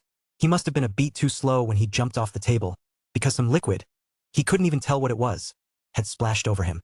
When he glanced back at Amber, her whole body was still convulsing, jerking as though caught in some invisible current. The air reeked of a strange, acrid odor that made him instinctively shrink away. What the hell? He hadn't done anything. He'd only slapped her a few times to bring her out of it. Ahem. Strategic retreat is the best policy, he muttered under his breath. He raised his hand, and his single-soldier combat mech responded at once, flying into place behind him. With a chorus of mechanical whirs, the machine folded itself around his body until he was sealed inside. Ethan's form vanished, and a faint rush of air slipped out through the jagged hole in the reinforced glass. Hello, Amber? Ethan? Are you still there? Melody's voice carried on from Amber's discarded phone, stubbornly calling their names. At last, Amber stirred. It felt like forever before she managed it. But slowly she blinked herself back to awareness, eyes glassy and dazed as she stared up at the ceiling. Melody's persistent voice finally pulled her further awake. She struggled to push herself upright, reaching down for the phone, but her knees buckled and nearly gave out beneath her. Ethan. She hissed his name between clenched teeth, but there was something else in her voice too, an emotion she herself might not have recognized. By then, Ethan had already made his way across the city to the first site of Lila and Astrid's Shadowstrike mission. It was an unremarkable office building, ordinary enough to vanish in the sprawl of the business district. In a place this busy, Lila couldn't have simply stormed her way inside. Ethan took his time, climbing to the top floor until he reached a private office. Inside, the room was in chaos. Papers scattered, furniture overturned. He counted the space, checked corners. 7 people had been assigned here. Yet there were no bodies. That made no sense. Astrid's team would have eliminated them, but they wouldn't have been able to spirit the corpses away. Ethan had even considered contacting allies from the Noble 8 lineages or the Neutral 9th Division to clean up afterward, though he hadn't gotten around to it, which left only one explanation. Someone else had already taken care of it. The dissenters must have dispatched their own people to sweep the scene. With that thought, Ethan turned on his heel and left. If the dissenters had been here already, the place was nothing but a dead end. He walked out into the daylight without calling on his mech. Instead, he let his feet carry him down the street toward a modest little restaurant where Kiera had last been spotted.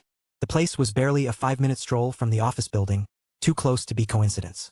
Like most eateries tucked near office towers, the shop was simple, carved from the ground floor of an old residential block. The signboard announced noodles, nothing more, nothing less, the kind of quick-stop workers favored on their lunch break. Yet at noon, peak hour, the shop was strangely quiet.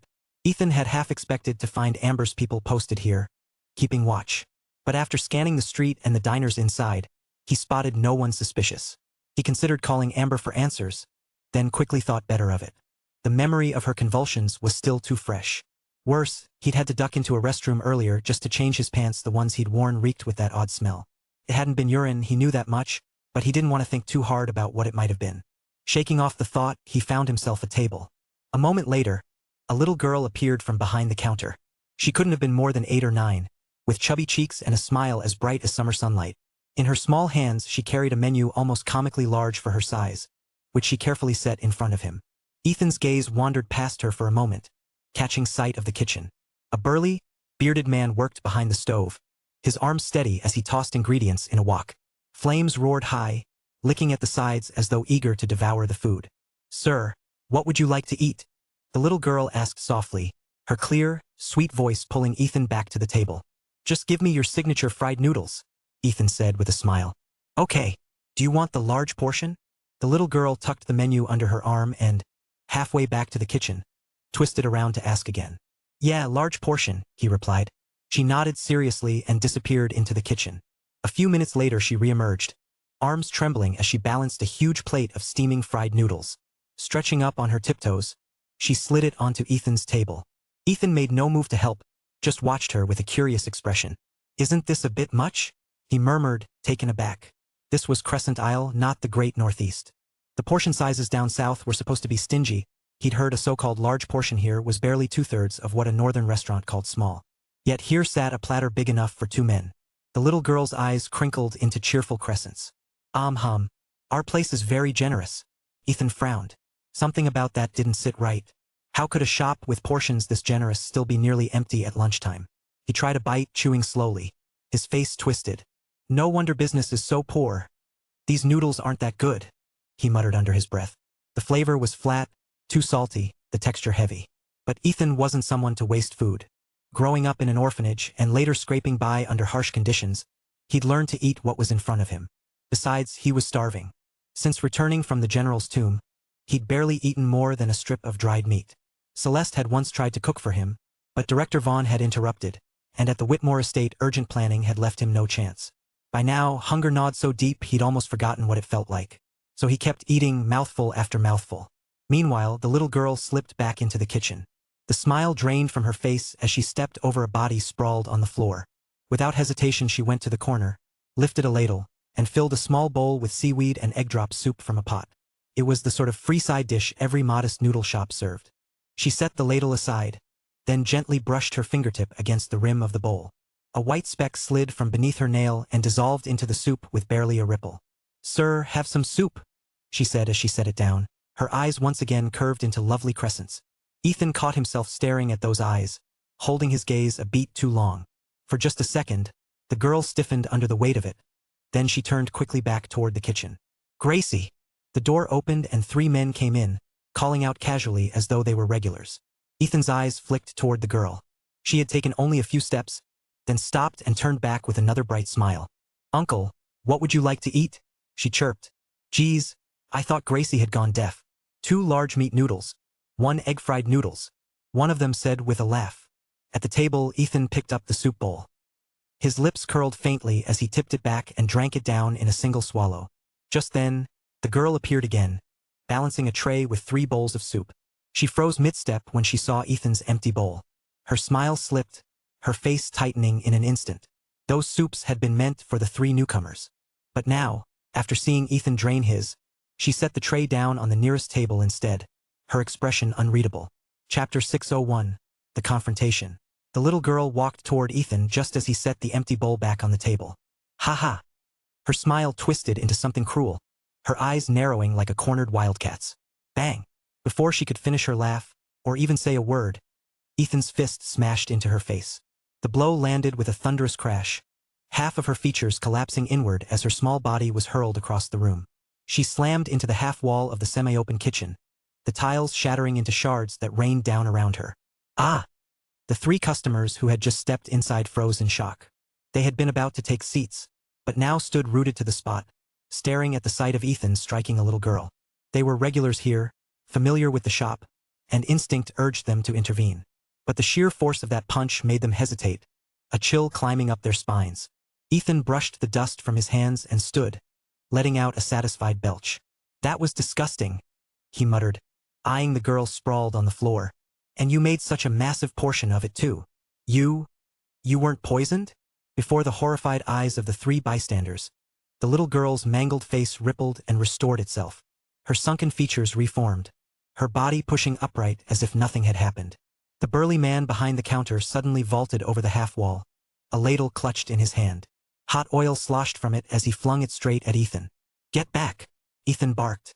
He stepped aside and drove his shoulder into the 3 customers, shoving them through the doorway and out of danger. With a flick of his arms, a burst of force rippled outward, knocking the oil and even the heavy iron pot away before they could touch him. The bearded cook seized the girl and dragged her toward the kitchen's back door. Panther form, wild charge. Whoosh! Ethan's body blurred, shooting forward like a bullet. In the blink of an eye, he was blocking their escape. Bear form, strike. Smack! His palm came down on the bearded man's shoulder. Crack! Bone shattered. The man collapsed instantly, his shoulder twisted grotesquely, his body driven to his knees with such force that cracks spiderwebbed across the concrete floor. The sound alone made it clear his kneecaps were finished. Holding the man down, Ethan's gaze flicked to the corner of the kitchen, and his heart clenched. There, lying lifeless, was another man who looked exactly like the cook pinned beneath him. Beside him lay a young girl, her face slack in death. The true owners of the noodle shop. The ones Ethan had struck down were imposters, their appearances shaped by some trick of disguise. But why here? Why go after him? And why try to poison him the instant he walked through the door? From the moment he stepped inside, Ethan had suspected something was wrong. Every move he made afterward had been deliberate. When that revolting plate of fried noodles was set down, Yaya's quiet warning confirmed his suspicion. The food was laced with poison. But Yaya had also reminded him that the tree of life within his body rendered him immune. So Ethan had eaten every bite, not because he trusted them, but because hunger had gnawed at him too long to resist. Even the soup laced with toxins couldn't slip past his soul sense. "Who are you really?" Ethan asked coldly, staring down at the impostors writhing on the floor. "Hee hee." The little girl's eerie laugh returned, her jaw tensing. At the same time, the bearded man clenched his own teeth. Still trying that trick? Ethan growled. He seized both their faces, fingers clamping hard around their jaws. Crack, crack, their joints snapped. Their mouths fell open, tongues lolling grotesquely as they could no longer close them. Good thing I moved fast, Ethan muttered, his voice low. Or you would have killed yourselves again. Ethan let out a quiet breath. That had been too close. If not for his encounter on that remote island, he might not have recognized the suicide method when they clenched their jaws. These two were without a doubt connected to the Serpent Islanders. Their rigid rule of dying rather than being captured showed just how ruthless they were, not only toward others but even toward themselves. Now, with their attempt thwarted, the pair who had looked so composed only moments ago suddenly appeared shaken. Death, it seemed, didn't frighten them. What truly terrified them was the thought of being taken alive. Ethan studied them, considering. His first instinct was to use soul reading, but that meant driving a finger into someone's brain. He grimaced. Disgusting. There had to be a better way. He pulled out his phone, freshly charged, and hesitated for a moment before dialing a number. Hello. A woman's voice, tired and low, answered. It's me, Ethan said carefully. I know. The voice on the other end belonged to Amber. I'm at the noodle shop, Ethan explained. There's been an incident. People are dead, and I've got 2 Serpent Islander ability users restrained. Send a team to handle them. They're connected to the group that was meeting with Kiera. Make sure to interrogate them, but don't let them swallow anything. They've got poison hidden in their teeth. And whatever you find out, I want to know. As he spoke, the wail of police sirens grew louder, drawing closer to the shop. Okay, Amber replied lightly, almost playfully. Beep, beep, beep. She had hung up. Ethan frowned at the phone. That woman, I beat her half to death before, and she's not even angry? I thought she'd be itching to fight me again. Shaking his head, he slipped the phone away and pulled a small notebook from his jacket. His lips curved faintly as his eyes fell on the text stamped on the cover. Old times. He held the notebook up in his palm for the approaching responders to see. 9th Division, M Special Operations Unit, he announced. Special case in progress. Keep order here. There are 2 targets inside under control. Someone will be here shortly to take custody. The disturbance had drawn a full Special Forces response. The team's captain glanced at the badge in Ethan's notebook and immediately stiffened. He gave a sharp wave, and all his men lowered their weapons. Excuse me, sir. Who should we expect? The captain asked as he returned the notebook. Ethan hesitated. You've heard of the Noble 8 lineages, right? Yes, the man said. I'm from the House of Zane.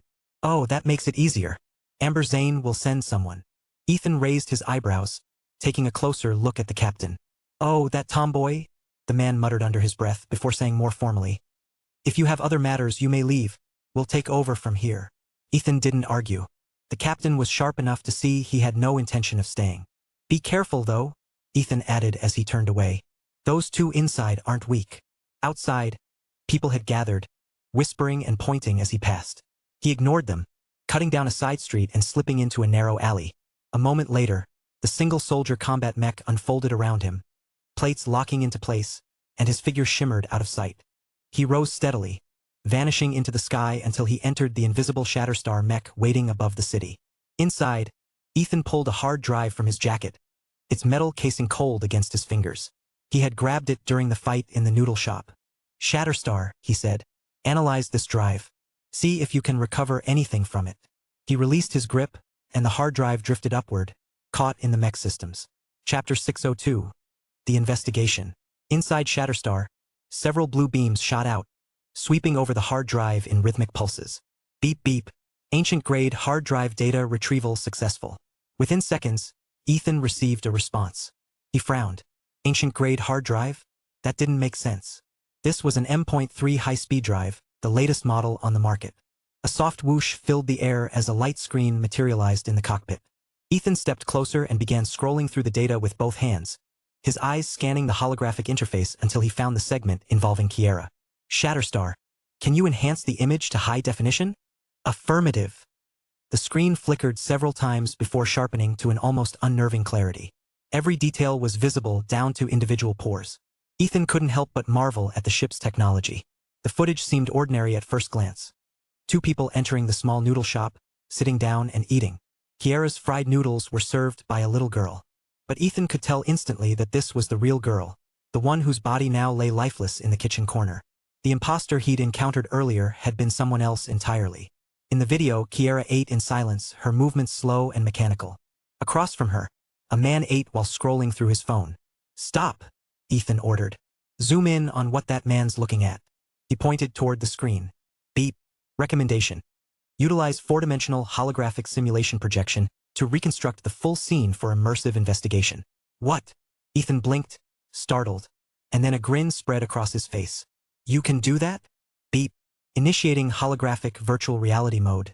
Construction progress. 1%. Beep. Beep. Beep. 2 minutes later, the cockpit transformed. The metallic walls of the Shatterstar faded into the familiar layout of the noodle shop. Ethan looked around, momentarily disoriented. The illusion was perfect. Every table, every reflection, every faint smell of oil and soy sauce felt real. Before him sat Kiera and the unknown man. The man wore a baseball cap, his head tilted down so that the surveillance footage had only captured the top of it. His face was hidden. Ethan crouched and looked up from beneath the brim, trying to get a better view. The system attempted to reconstruct the missing details, but the man's face appeared as a blurred, featureless void. "Damn it," Ethan muttered. "And here I thought Shatterstar could rebuild facial features." His brief excitement faded. Still, he straightened and stepped behind the man, focusing on the phone in his hand. The man's finger was moving, scrolling idly up and down. The phone screen, rendered with eerie clarity, showed the home page, no apps open, no messages, nothing. It looked as though he was waiting for something. Then, suddenly, a message notification appeared. Ethan's pulse quickened. There it is. He had noticed this moment in the video and now watched as the hologram faithfully replayed it. The man tapped the notification and opened the message. An image filled the screen, what looked like a faxed photograph of Kiera. Below it were 2 long strings of numbers with decimal points. Ethan froze, his mind racing. He recognized the format instantly. They weren't random figures. They were longitude and latitude coordinates. Ethan immediately instructed Shatterstar to trace the coordinates. Within moments, the ship systems completed the analysis. The results confirmed his suspicion. The coordinates pointed to the small island where he had discovered Lila's phone. So that was it. When Lila had been carrying out her Shadow Strike mission, she must have stumbled upon a fax inside the dissenter's office building. A fax that contained Kiera's photo. She must have realized the numbers printed below were coordinates and decided to investigate. The chain of events was clear now, yet the trail itself was cold. What had Lila found on that island? He recalled the reports. Lila and Astrid had been taken to an island more than 2,000 kilometers away. From there, they were handed over to locals who transported them by fishing boat. But then, just 10 kilometers from the island, the boat had been attacked. After that, nothing. They had simply vanished. Ethan clenched his fists. He refused to believe Lila was gone. She still had the protective necklace his mother had given her. And his mother wasn't just anyone. She was the lord of the underworld. Anything she created for protection would never be ordinary. The only problem was that the necklace didn't act unless Lila was in direct danger. It wasn't a passive shield, it needed a clear, targeted attack to trigger. Ethan grimaced at the memory. The last time he'd been on the receiving end of that necklace, the impact had launched him across the room and nearly split his backside in two. Back in the virtual simulation, he replayed the footage of Kiera and the mysterious man again and again, searching for anything unusual. Eventually, something caught his eye. In the side pocket of Kiera's backpack was a small teddy bear. It had a keychain ring attached, and dangling from it was a metal tag engraved with a flying dragon logo. Ethan's gaze shifted to the man across from her. The logo appeared again, embroidered on the pocket of his pants. The same design. Kiera's keychain looked brand new, as though it had been given to her recently. That wasn't a coincidence. Ethan pulled out his communicator and dialed a number. "Aunt Melody, do you know which ship Kiera was on?" "The Flying Dragon," Melody Quinn answered almost immediately. "Amber already investigated it. That ship checked out fine. The crew was thoroughly vetted, no issues at all. So she already knew why he was calling." "It's already been investigated? No irregularities? Nobody left their post? No one went missing?" Ethan pressed. Amber said, "No," Melody replied, though her tone wavered slightly. "All right," Ethan said after a pause. "Then I'll keep digging. I'll let you know if I find anything."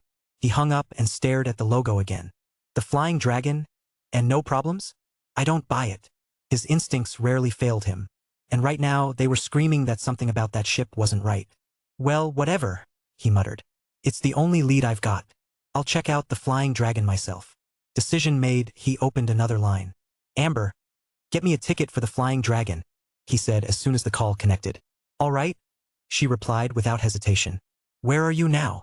I'll be at the port soon. I'll send you my location. Got it. Oh, and one more thing, Ethan added. You handle this yourself.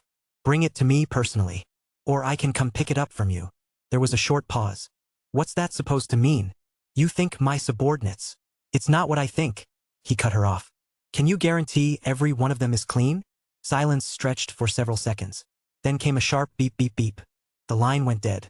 Ethan exhaled through his nose, half amused, half annoyed. That woman, he muttered. After the beating he'd given her unexpected reaction. She had been oddly cooperative. Too cooperative, maybe. Was it genuine? Or was she just waiting for a chance to strike back? He shrugged. Whatever. Although he had smacked the shit out of her a bit too hard, she'd earned it to begin with. Whatever came after wasn't his fault. Chapter 603. The cruise. After getting beaten up that badly, would she really have the nerve to complain to Lila about it? Thinking about it, Ethan grinned and took off toward the docks. When he arrived, he sent Amber his location and sat down on a stone bench by the roadside. He waited for nearly half an hour before the quiet of the pier was shattered by the roar of an engine. Vroom, vroom. The sound came closer, sharp and powerful. Ethan looked up just in time to see a pink supercar speeding his way. Damn.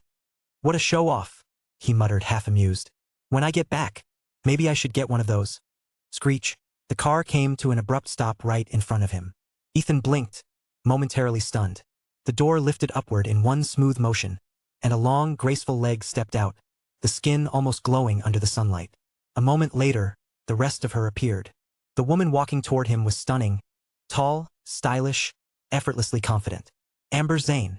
Ethan rose to his feet, wide-eyed. Come on, lady, he said, half laughing.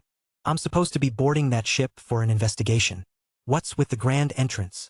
The flying dragon wasn't far from where they stood, and Amber's arrival, between the growling engine, her impossible looks, and that sleek pink car, had already drawn curious stares from nearby passengers. Amber didn't answer. She stepped right up to him, slipped her arm through his and held on. What the hell are you doing? Ethan snapped, alarmed. Everything about this screamed trouble. This is the last ticket, she said quietly, pressing something into his hand. Ethan looked down. His eyes nearly popped out. Flying dragon, luxury couples, presidential suite. Wouldn't one person staying in a couple's suite look a bit suspicious? He asked, dumbfounded. Amber slid on her sunglasses, the motion smooth and deliberate. Wait, Ethan said, staring at her. You mean you're coming with me? What else? She replied without looking back. She let go of his arm and started walking toward the ship. Aren't you afraid I'll beat you up again? He called after her.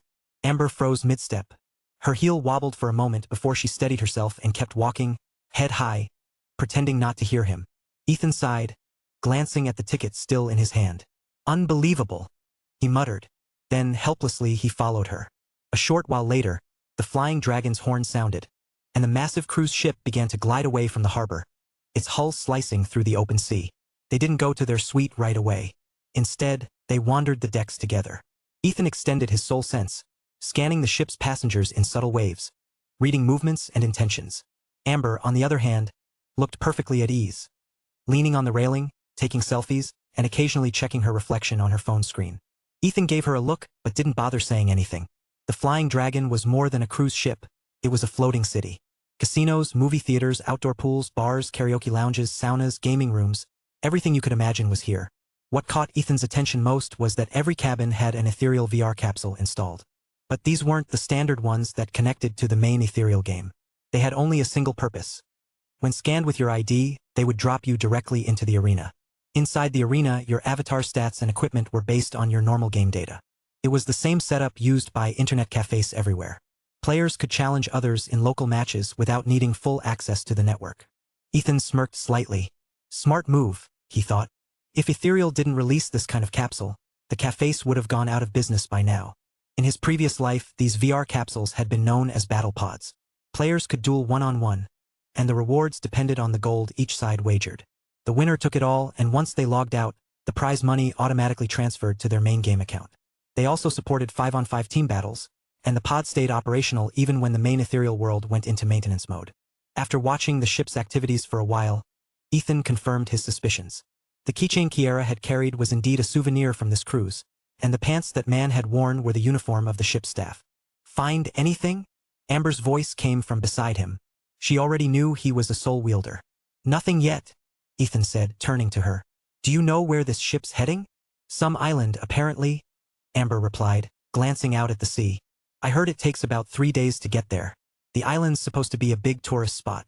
The ship stays docked for 4 days, then sails back. She frowned slightly. Ethan frowned too. That doesn't add up. Kiara disappeared 2 days ago. How did this ship come back already? Amber gave him a look like he was being dense. The Flying Dragon isn't just one ship. They've got a whole fleet. A new one sets sail every 3 days. If they only had one, these cruise companies would have gone broke ages ago. Ethan was left speechless. Great, he muttered under his breath. Then what's the point of me being on this one? He'd assumed there was only one flying dragon and had boarded it hoping to retrace Kiara's steps exactly. Amber folded her arms. So you were trying to investigate? I thought you just wanted to go to the island. You really should have said so earlier. She rolled her eyes and started walking toward the interior deck. Watching her strut off like that, Ethan clenched his jaw. Her attitude made his teeth itch. One of these days, he thought darkly, I'm going to teach her some manners. He considered flying straight to the island now. By his estimate, Kiara's ship would have already reached it after 3 days of sailing. But he didn't know where the island actually was. That left him no choice but to stay aboard and wait. With a sigh, he followed Amber into the main hall, where they split up. Ethan headed for the buffet restaurant, while Amber wandered off in some other direction.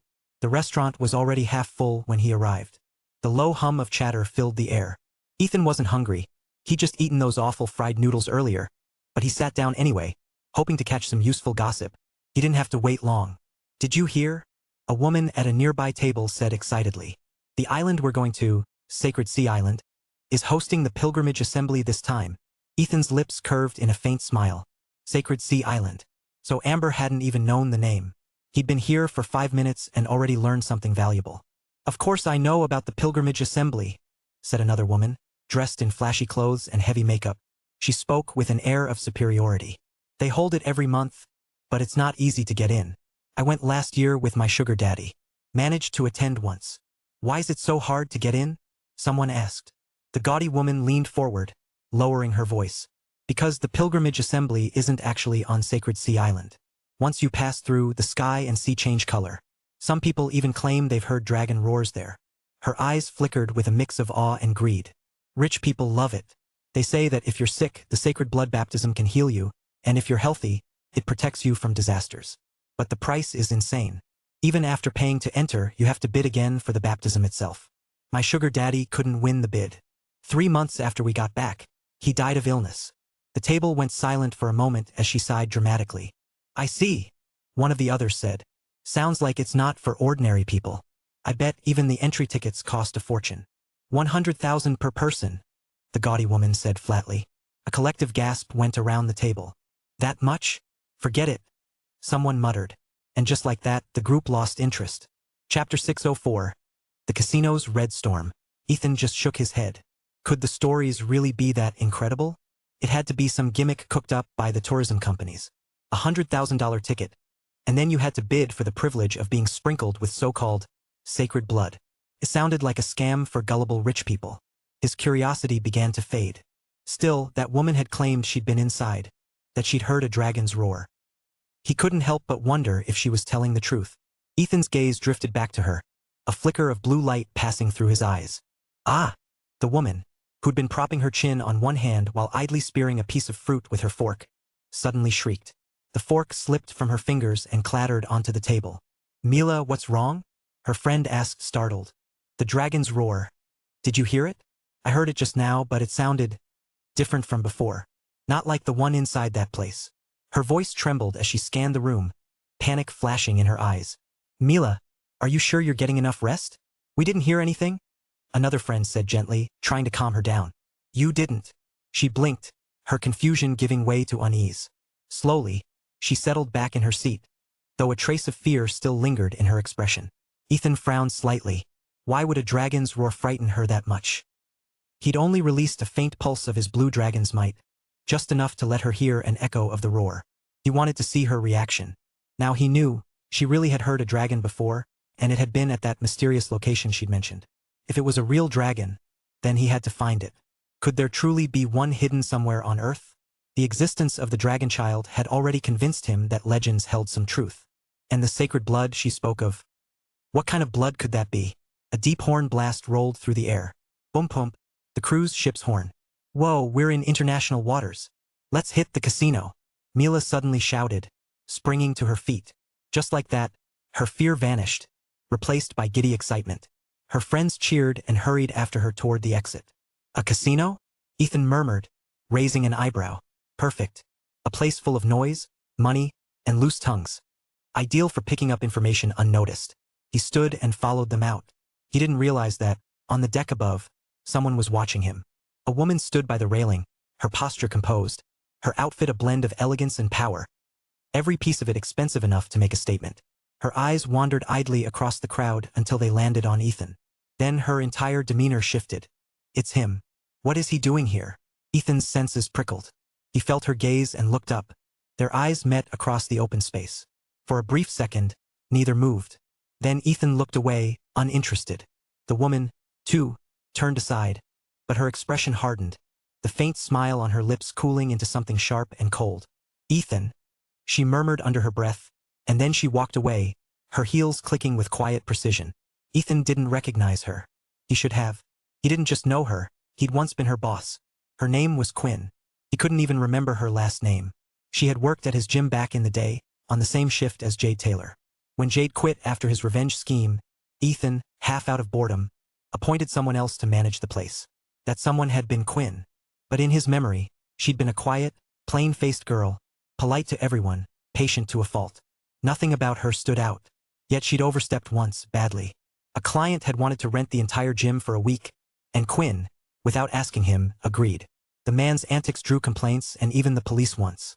Ethan decided she wasn't suited for management, put her on paid leave, and handed the job to Celia. Ethan hadn't thought much about Quinn after that. Celia had mentioned her resignation once, but he'd brushed it aside. He trusted Celia's management completely, so he rarely bothered to read the detailed reports and financial summaries she sent him. His inbox was still flooded with unread emails, daily gym earnings, membership updates, even encrypted briefings from Renegade Alliance. All untouched. After being replaced, Quinn had stormed off in anger. What became of her afterward, Ethan had no idea. But she hadn't forgotten him. The resentment she carried had only deepened with time. Following the crowd, Ethan made his way to the casino. The timing was perfect, just as the guards were swinging open the grand doors.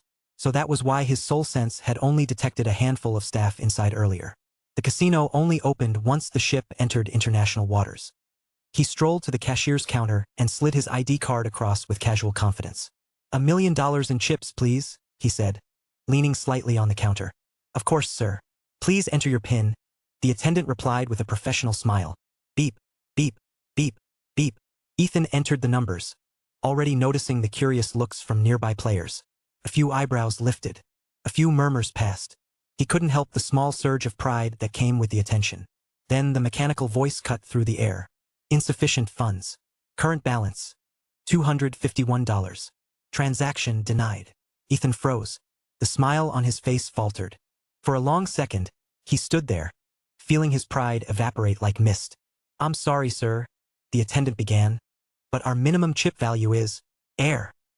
Ethan yanked his card back, face burning. He turned and pushed through the crowd, trying to ignore the muffled laughter and whispered snickers trailing behind him. He had almost made it to the exit when a familiar voice called out. What are you doing here? Ethan turned. Amber.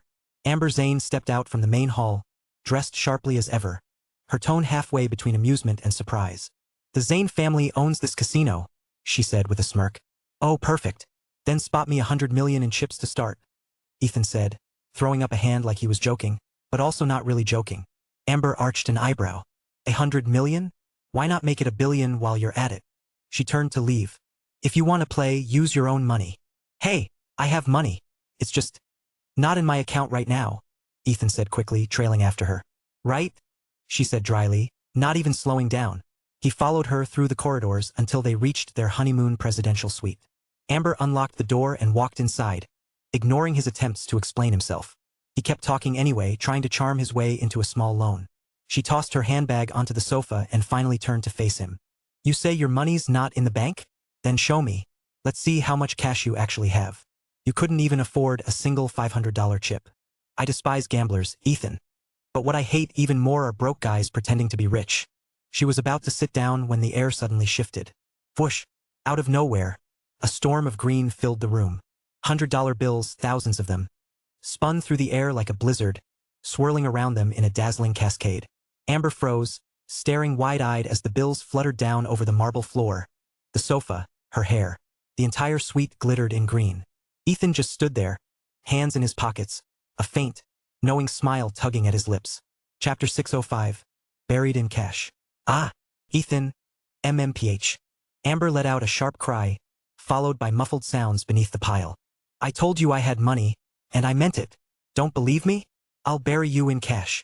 Ethan threw himself onto the mountain of bills that had erupted across the room. Amber wasn't weak by any means. A heap of money, no matter how big, shouldn't have been enough to trap her. But through some ridiculous twist of fate, her head popped out of the pile in a very compromising position. Ah! Ethan froze, staring down at her. The angle was not great. Ethan.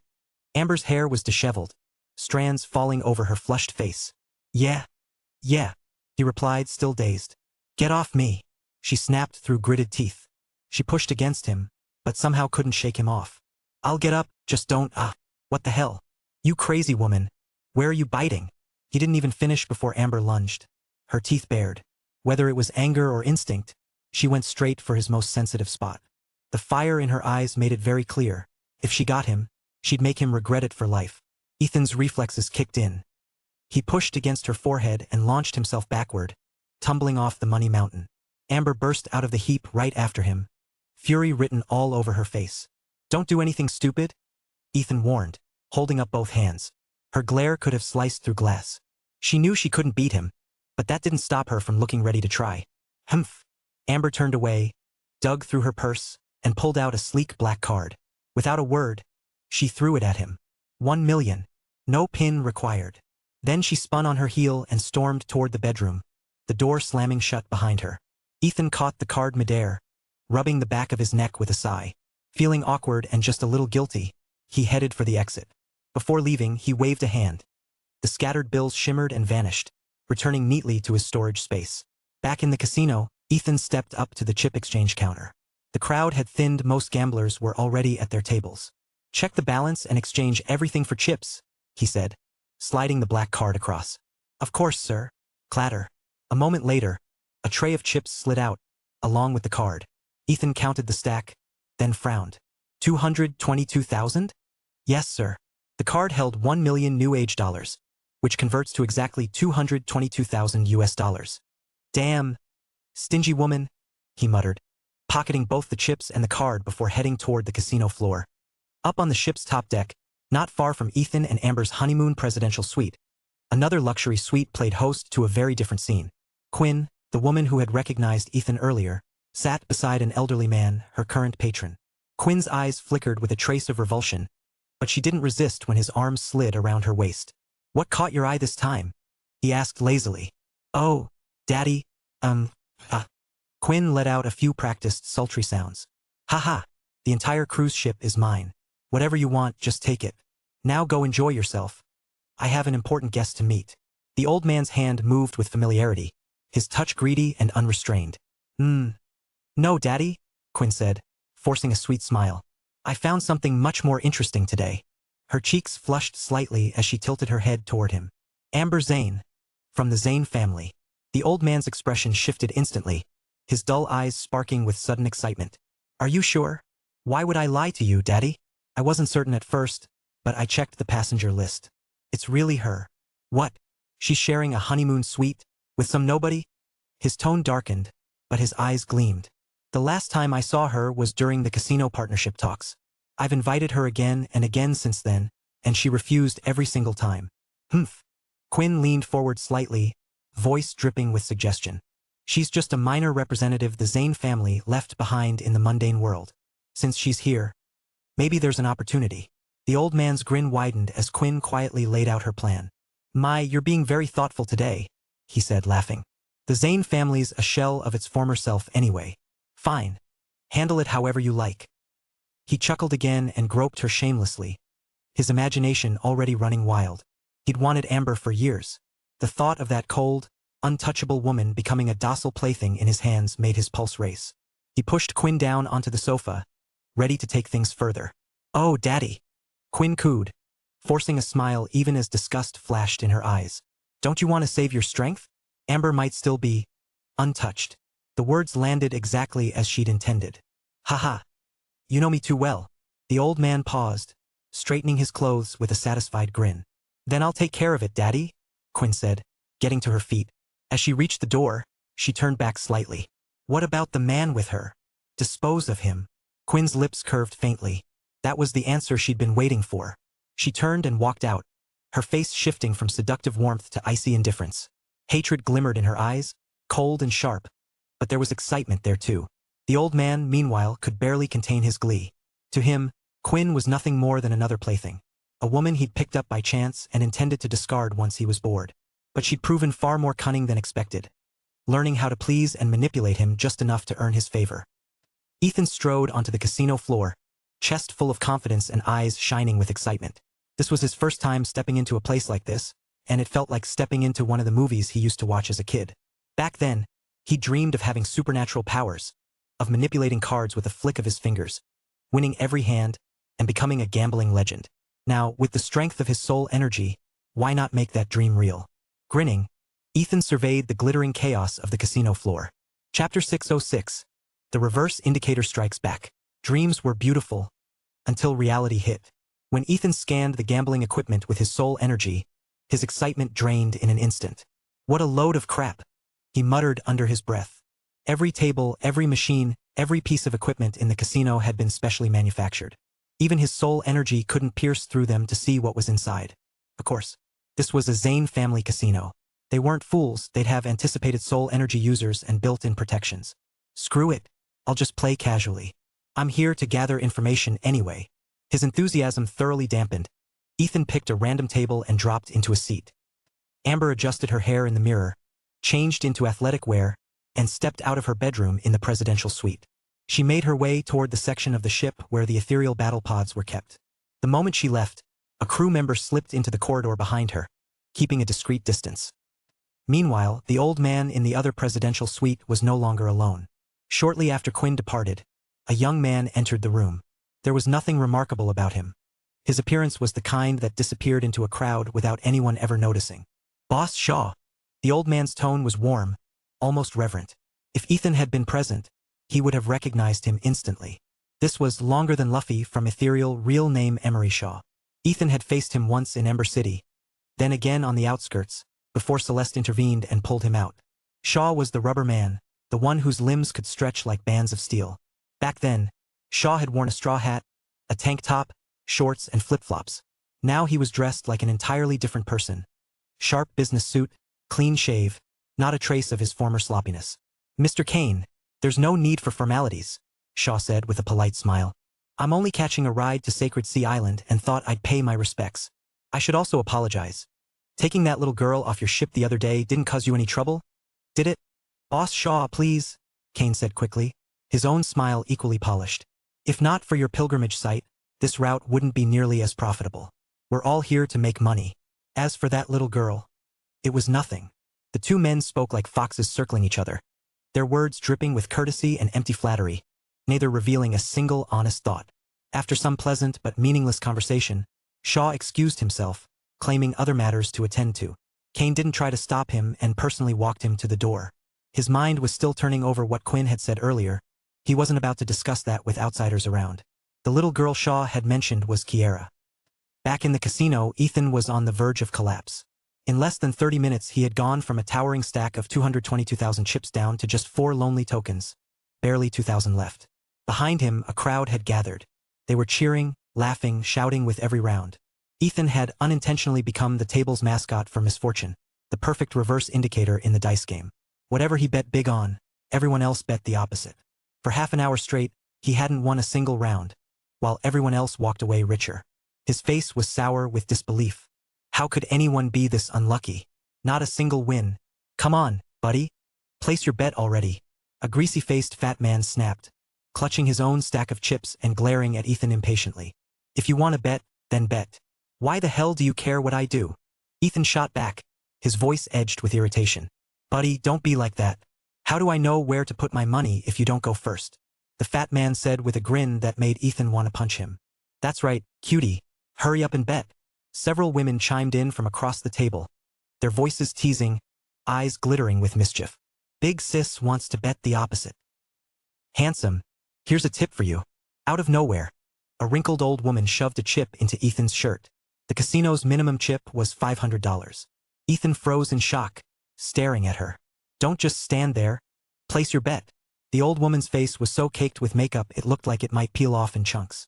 The dealer, a pretty young woman, glanced at Ethan sympathetically.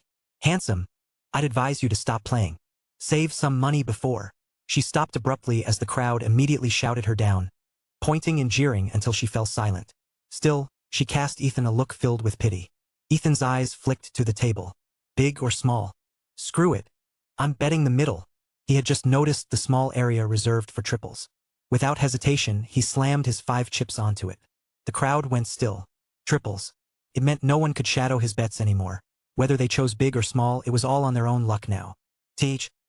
How are we supposed to play like this? The greasy fat man grumbled. He had once been the table's unlucky charm, until Ethan had arrived to take the roll off his hands. Now that his luck was back, he wasn't about to risk it. He quickly scooped up his chips and stalked off. Others wavered, uncertain, though a few still tossed chips onto big or small. The old woman went with big, while the sultry beauty who had called Ethan cutie earlier bet small. No more bets, the dealer called, pressing a button. The dice cup rattled. The crowd leaned forward, holding its collective breath. Open it. Open it. The cup lifted. 6 ones. The entire table froze. Ethan blinked at the dice, then pointed. So, is that small?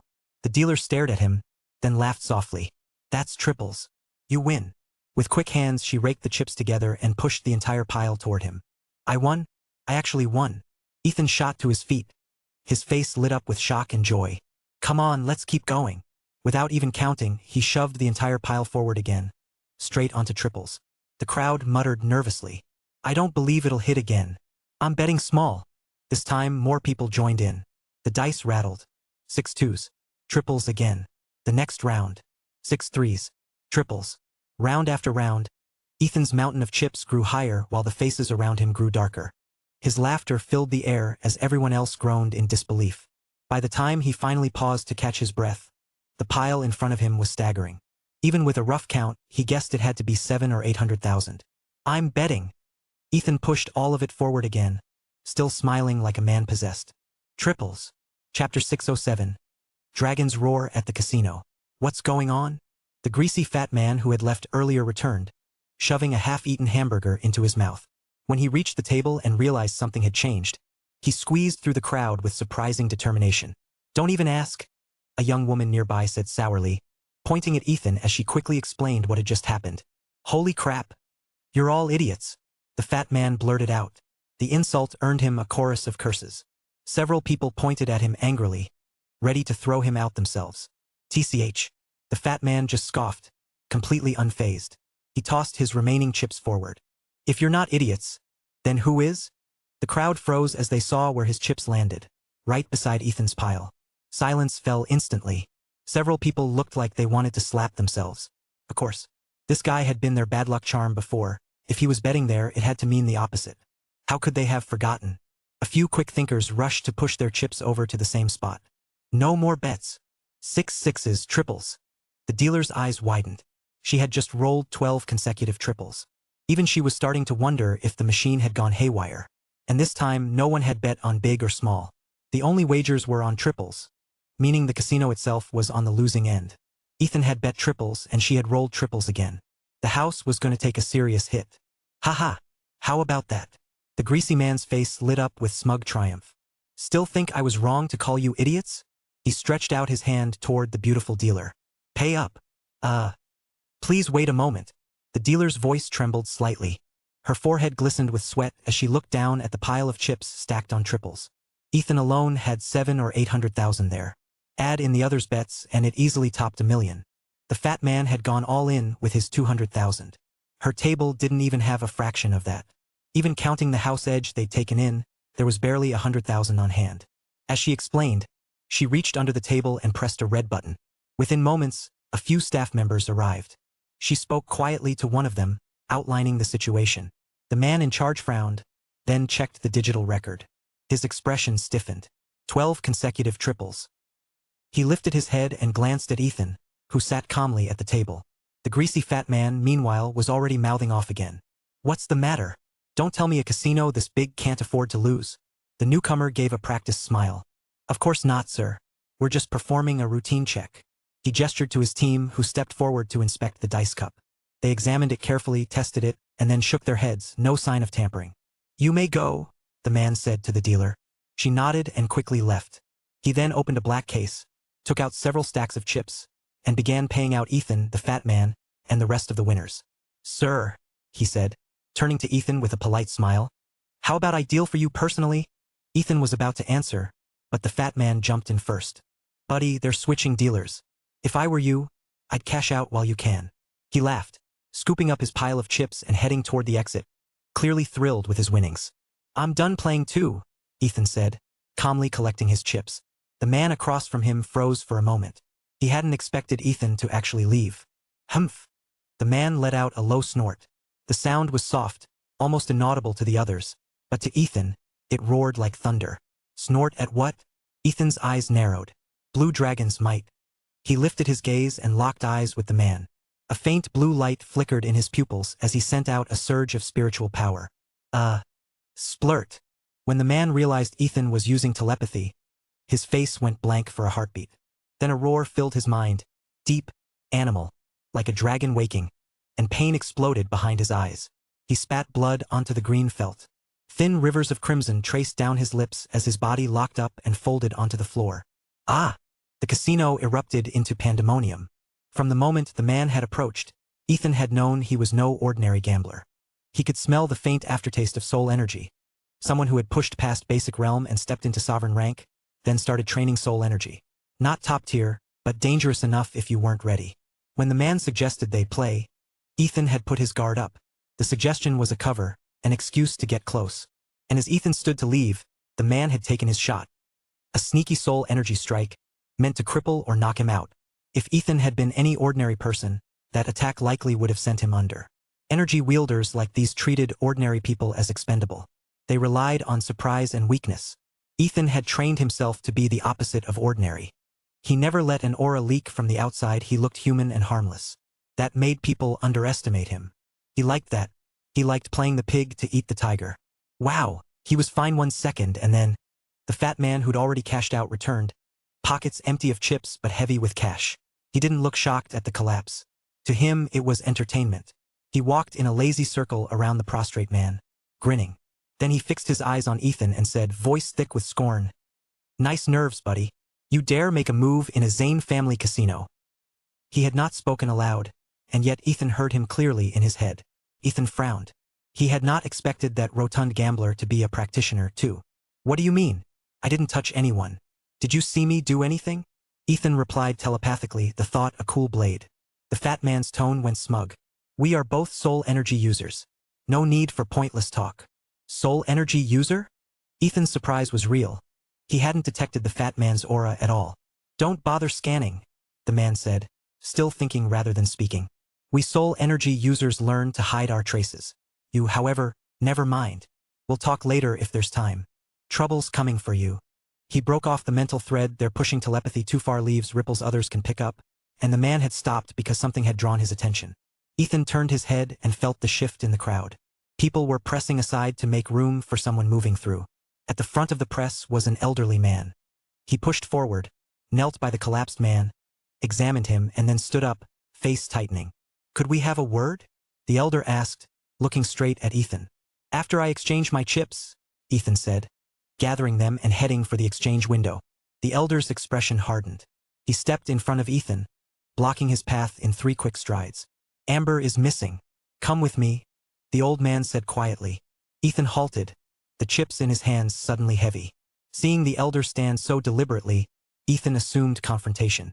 He braced, more reflex than thought, and tightened his fingers around a chip as if it were a weapon.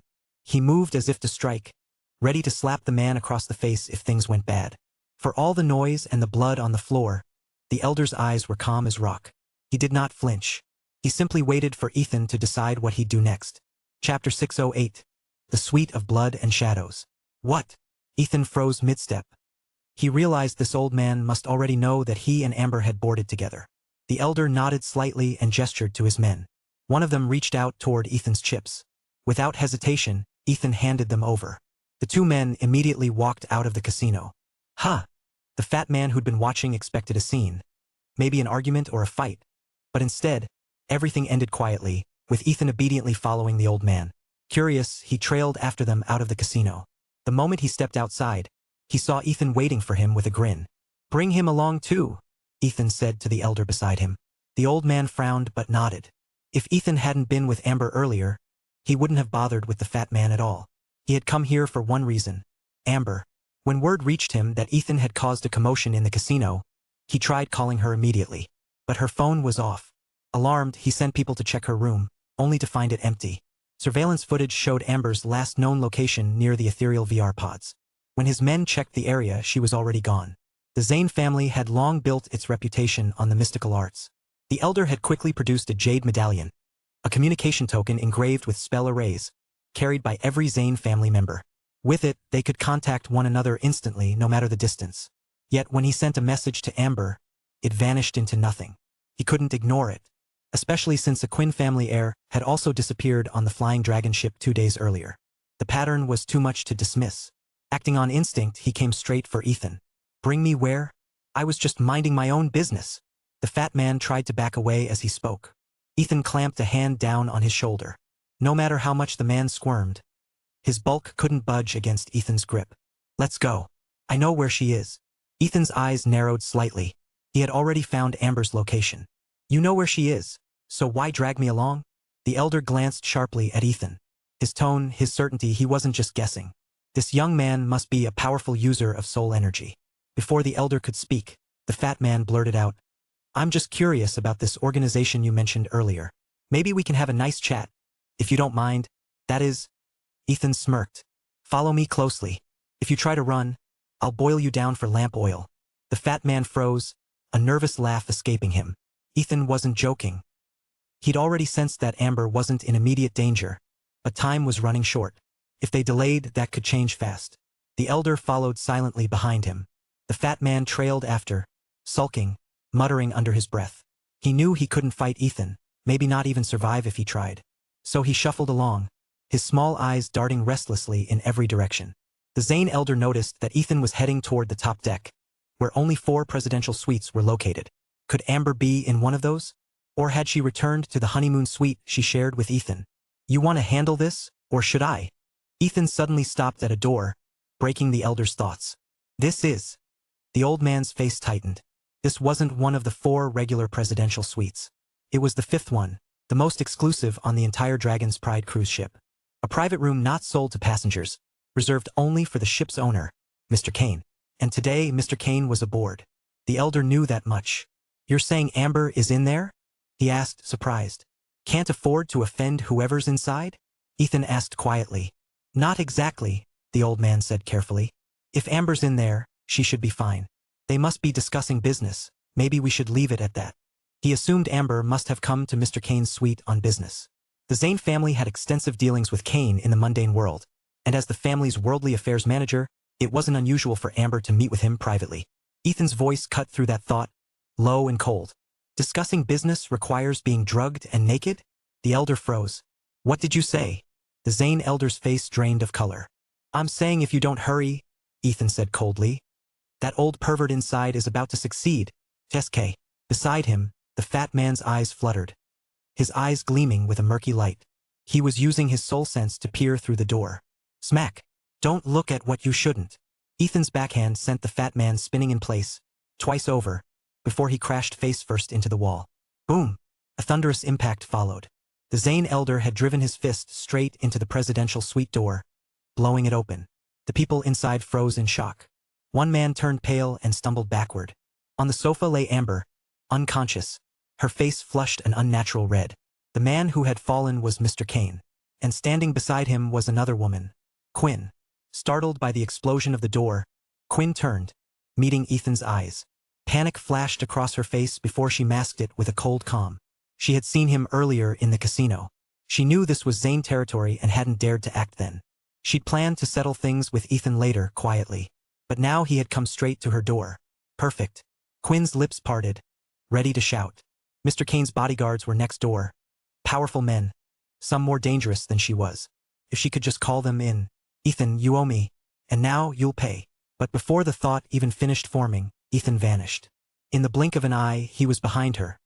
His presence radiating a killing chill that made the air itself seem to freeze. Mr. Kane looked up, startled, meeting Ethan's cold eyes. He was about to curse, but something flickered in his mind. He recognized this face. It's you. Ethan paused mid-kick, his eyes narrowing. You know me? No, I don't. Kane blurted out, realizing too late that he'd said the wrong thing. Oh, smack. The sound was sickening. Spare his life. The Zane elder tried to speak, but he was half a heartbeat too late. The powerful magnate of Crescent Isle, Mr. Kane, the man who ruled the Dragon's Pride, had his skull crushed open by Ethan's kick. Blood and brain matter splattered across the marble floor. The elder froze mid-sentence, the last word tumbling out weakly. Ah, murder. Quinn's composure shattered. She had planned to use Kane's influence to deal with Ethan, maybe even destroy him. Now her supposed ally was nothing but a corpse. She screamed, staggering backward in horror. Bang, bang, bang. Outside, chaos erupted. Hey, don't hit me. I'm just a bystander. The fat man's voice came from the hallway, followed by a series of meaty thuds.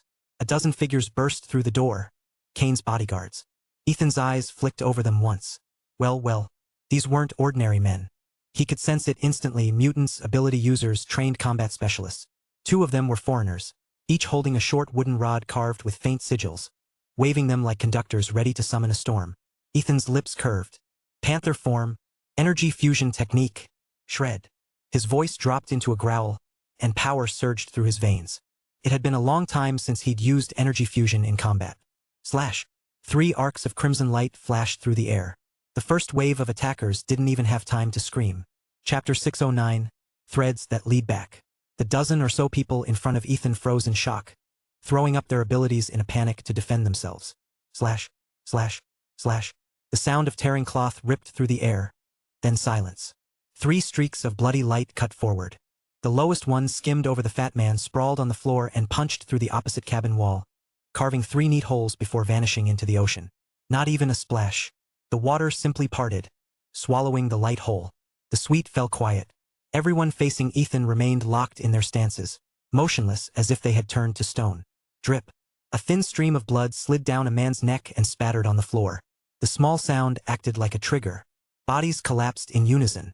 Splash. The smell hit them immediately. Thick, metallic, and nauseating, carrying with it an undertone of rot. More than a dozen people lay strewn about, hacked into pieces. Ah! Quinn screamed. Her eyes rolled back and she dropped in a faint. Outside the door came the sound of retching. The fat man had reached his limit. Even the Zane elder standing stiffly at Ethan's side had gone pale, his throat working as he fought down bile. Boom! Who dares? From the suite across the hall, the presidential cabin belonging to Mr. Kane, a heavy boot smashed through the door, aimed directly at Ethan's face. Ethan tilted his head a fraction. The foot missed. Instead of pulling back, the leg bent unnaturally, snaking around in a whip-like strike. If you don't pull that back, longer than Luffy, I'll cut your leg off, Ethan said, dodging again with casual ease. The foot froze, then snapped back in an instant. Ethan, the rubbery limb landed on the ground, attached to a body that stretched unnaturally across the corridor. It was Emery Shaw, the man who had a meeting with Kane earlier. Emery Shaw, right? Ethan frowned, searching his memory before the name came. Shaw nodded, almost eager. It's me. Finally, I get to see you. Ethan's gaze narrowed. Emery Shaw was on Lila's list. He had been the first target of the assassination mission Lila and Astrid were running. Back in that office building, Ethan had asked Celeste whether Shaw should live or die. She hadn't been sure whose side Shaw truly belonged to, so Ethan had left a note on the mission orders. If Shaw resisted, execute him. If he surrendered or offered help after Lila revealed the mission, spare him. Now Shaw stood here, alive and unscathed, which meant either Lila had chosen to spare him, or he hadn't been at the office that night. You don't need to look at me like that. Don't you remember what I told you before? Shaw asked when Ethan said nothing. Ethan studied him. Shaw had once claimed he belonged to the originalists, working directly under Director Vaughn, and that he was only posing as a dissenter. But the truth was, both factions were rotten, both creations of Vaughn himself. Going undercover inside your own organization, what kind of game was that? Are you unaligned? Ethan asked at last. The question made him recall something else. A warning Shaw had whispered back in the game. Hide quickly, and never trust anyone. Do you really think all originalists are good people? It was precisely that warning that had pushed Ethan to evacuate everyone around him into the Whitmore family's hidden territory. Factions, schmactions. All we want is to maintain fairness and justice in the supernatural world, to stop those with power from trampling on ordinary people's rights. Shaw declared his stance with firm conviction. The words landed with a rehearsed, official tone that made Ethan's stomach twist. Such righteous rhetoric sounded hollow to him, but he kept it to himself. Maybe this really was what the true Ninth Division believed. I just killed an ordinary person, Ethan said, pointing at Mr. Kane's headless corpse. Once he stepped into supernatural business, he stopped being ordinary. Shaw replied, then wrinkled his nose. Let's talk somewhere else. The stench here is unbearable. Ethan gave a short nod. He turned to the Zane elder beside him. I'll leave this to you. The old man said nothing, only pinched his nose, nodded back, and rushed off to deal with the mess. Ethan shifted his attention to Amber, still unconscious on the floor. He bent down and lifted her over his shoulder. The instant his hand brushed her skin, a searing heat coursed into him. His chest tightened, her body was burning.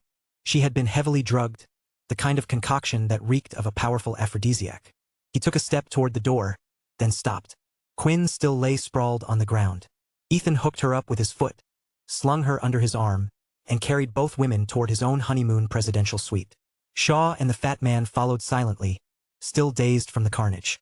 Inside the suite, Ethan tossed Quinn onto the couch without care and carried Amber into the bedroom. Tree form, natural healing.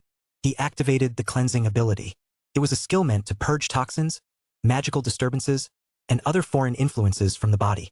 Amber stirred faintly, a soft sound escaping her lips. The deep flush across her face gradually faded as the effect took hold. Ethan studied her features.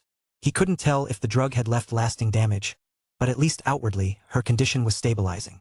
Satisfied, he stepped back into the living room. The fat man was wandering about wide-eyed, muttering tisk, tiske, tisk under his breath, gawking at the lavish furnishings like a country bumpkin seeing the city for the first time. Ethan ignored him and cut to the chase. All right, let me ask you something. Have you seen this woman? He pulled out his phone. The lock screen displayed Lila's photo. Shaw leaned in and nodded. I've seen her, and a blonde girl too. Look here. He rolled up his sleeve, showing a bandaged wound. That blonde girl clawed me and ripped out a chunk of flesh. His expression twisted in pain at the memory. You're lucky you're still breathing, Ethan said with a faint smile. He could sense Astrid's aura lingering in the wound. The injury was genuine. The Golden Falcon's claws were as deadly as divine weapons, and paired with their blistering speed, few survived an encounter. Where did they go after that? Ethan asked quickly. Don't jump ahead. Hear me out first, Shaw said, raising his hand. Ethan's eyes narrowed. His instincts told him this was important. 3 days ago, all dissenter branches received the same order, Shaw continued. They were told to capture and imprison a group of people. Some were ordinary citizens, others came from powerful families. But when I looked closer, I realized they all had one thing in common. He paused, meeting Ethan's eyes with a strange look. They're all connected to you. Ethan froze, caught off guard. Connected? To me? Chapter 6:10. Shadows Beneath the Sea. Ethan listened to Emery Shaw, a thought stirring in the back of his mind. How could so many people be tied to me? The ones he truly cared about were safe inside the Whitmore family's hidden territory. Still, calling Kiera Quinn connected to him wasn't exactly wrong. The tie between them was fragile, almost laughably so. They'd barely exchanged a handful of words in their lives. As Ethan sifted through the memories he had taken from Director Vaughn, he stumbled across something strange. A gap, a fragment wiped completely clean. Did that old bastard use his soul power to delete a memory before he died? The thought landed with certainty. Arthur Finch, the man Vaughn had once been, had indeed erased something. And if that memory still existed, Ethan would never have done the assassination mission. He would have been chasing an entirely different path. The lost memory concerned a meeting between Arthur Finch and Zachary Steele. The flicker of realization was there one moment and gone the next. Emery's voice cut in again. Yes, it's about you, about Effie. Pick up the phone. A girl's voice interrupted, bright and playful. Ethan's phone buzzed to life with Lila's custom-recorded ringtone. Emery's words were swallowed by it. Ethan glanced at the screen. The call was from Leo. He must be out of the hidden territory, Ethan thought, his brow furrowing. I wonder if Alina's with him. He answered, his tone steady. Hey, Leo, what's going on? Ethan, it's bad. Meatball's in trouble. Leo's voice was breathless, stricken with panic. Ethan sat forward. Meatball? What happened? Meatball, one of the earliest warlocks to stand with Ethan back when Renegade Alliance was little more than an idea, had fought shoulder to shoulder with him against the Blade Syndicate. He wasn't just a recruit, he was one of the originals. Leo rushed on, words tumbling out. It's not only Meatball. I've gotten distress signals from several others, our elite members. Meatball's was the last one, sent 2 days ago. I just left the hidden territory, and as soon as I got a signal back, all the messages poured in at once. I tried calling them, all of them, but their phones are dead. I tried other elites too, same thing. Every line, switched off. A chill tightened around Leo's voice. For so many of their strongest to vanish in unison, it could mean only one thing. Something was very, very wrong. I understand, Ethan said, his voice low, carrying the weight of steel. He exhaled slowly. Don't worry, I'll take care of this. You and Alina should head back to the hidden territory. Stay there where it's safe. We're already on our way, Leo answered, sharp and sure. He knew better than to press further. When the call ended, Ethan slipped the phone away and turned his eyes on Emery Shaw. The people you mentioned, he said, his voice turning cold. They're the elite core of my Renegade Alliance, aren't they? The dissenters are gutting my forces in Ethereal. They want me crippled before the Fortress Wars. Who are you working with? The Steel Consortium. Zachary Steele's face flashed in Ethan's mind like a knife's reflection. Emery shook his head. I don't know for certain. But the Steel Consortium? Too small. They couldn't orchestrate something like this. Didn't you find any leads in Vaughn's memories? The words made Ethan's jaw tighten. Emery not only knew Vaughn was dead. He knew Ethan had scoured his mind before the end. You have Lila under your control, don't you? The temperature in the room seemed to plummet. Ethan's eyes iced over, a killing aura radiating from him in waves. For Emery to know so much, it could only mean one thing. Lila had been forced to speak, to reveal details she should never have known. Someone had gotten to her. And now Emery was standing here with the proof. But if Lila had already been rescued, why hadn't she contacted him? The only conclusion was that Emery's people still had her under tight control. A moment ago, Emery had spoken with such confidence, yet he had never once claimed to belong to the neutral faction. So what was he really? Who did he work for? Then another, darker thought crossed Ethan's mind. If Lila was truly being held, how had she revealed his secrets in the first place? Unless they had forced it out of her. Unless they had used methods that left no choice. That single thought snapped something inside him. His killing intent burst free like a tidal wave, dark and suffocating. If Lila had been hurt, if they had so much as laid a finger on her, he would burn the world down to its foundations. Across from him, Emery Shaw blanched. His entire back was drenched in cold sweat. The weight of Ethan's murderous aura pressed down on him like a mountain, crushing the breath from his lungs. Don't get the wrong idea, Emery gasped, his voice shaking. Miss Silverwood is perfectly safe. The words tumbled out as if his life depended on them, and in that moment it truly did. Ethan reined in the pressure, but only slightly. His eyes, sharp as blades, pinned Emery in place. Where are they? Ethan's voice was low, each word bitten out with deadly precision. The location, it's at the bottom of the sea, Emery stammered. They were originally being taken to Sacred Sea Island, but I had someone intercept them midway. I swear it, they're safe. He looked so desperate, so eager for Ethan to believe him, that it was almost pitiful. Ethan's mind flashed back to the fishing boat that had exploded from beneath the hull. Take me there, Ethan said coldly, rising to his feet. I can. But we'll need to go through Sacred Sea Island first, Emery replied, standing as well. He held Ethan's gaze, forcing himself to steady his voice. And what about Kiera Quinn? Are you just going to leave her behind? What about your other elites from the Renegade Alliance? They're being held on Sacred Sea Island too. You're not going to save them. He pressed on quickly, almost pleading. Ethereal has been offline for some time. I had no way of reaching you. Celeste has vanished as well. If I hadn't run into you here, I wouldn't have been able to deliver any of this to you. Ethan narrowed his eyes. The story held together, at least for now. Fine. You lead the way to Sacred Sea Island. His tone lost some of its edge, but suspicion still simmered beneath the surface. I've never set foot there myself, Emery admitted, sinking back into his seat as though relieved to stop standing under Ethan's glare. If I had, do you think I'd still be riding this rust bucket? Ethan studied him for a moment, then sat down again. Emery didn't appear to be lying. Whether that was a comfort or not, he couldn't yet decide. Their conversation stretched on, and the picture finally began to sharpen. Sacred Sea Island, according to Emery, was a stronghold built by the dissenters, designed primarily to rake in profit. But when Ethan pressed about the so-called sacred blood ritual, Emery had nothing. Vaughn's memories had been blank on that point as well. It was another reminder. Soul reading wasn't absolute. A powerful enough individual could erase memories entirely. Perhaps it was fortunate that Vaughn's death had come swiftly. If Ethan had given the man more time, he might have been able to alter or wipe his own memories clean.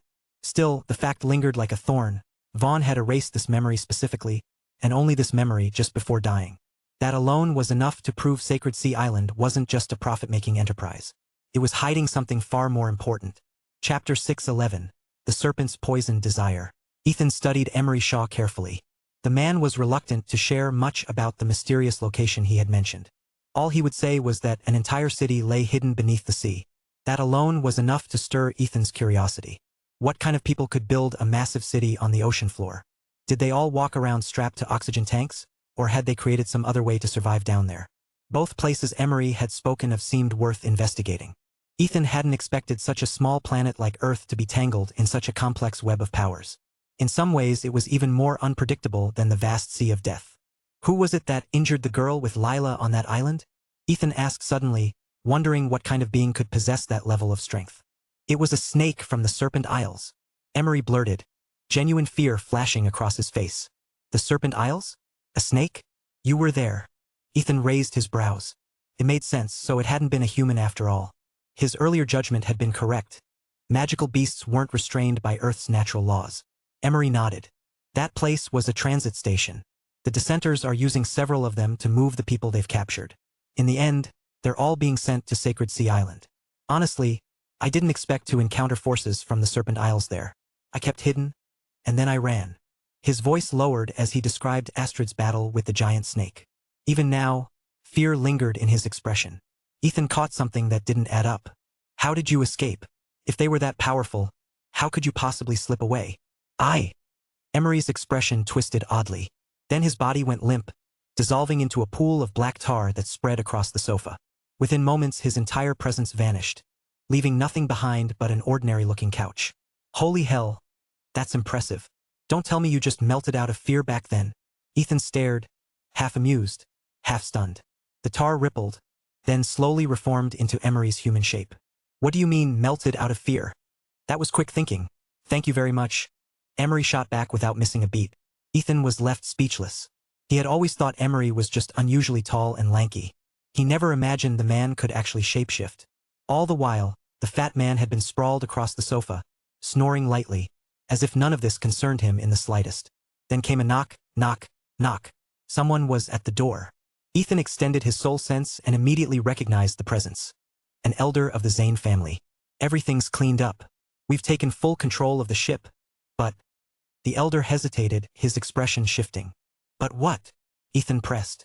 Mr. Kane's death has already been reported back. That's bad.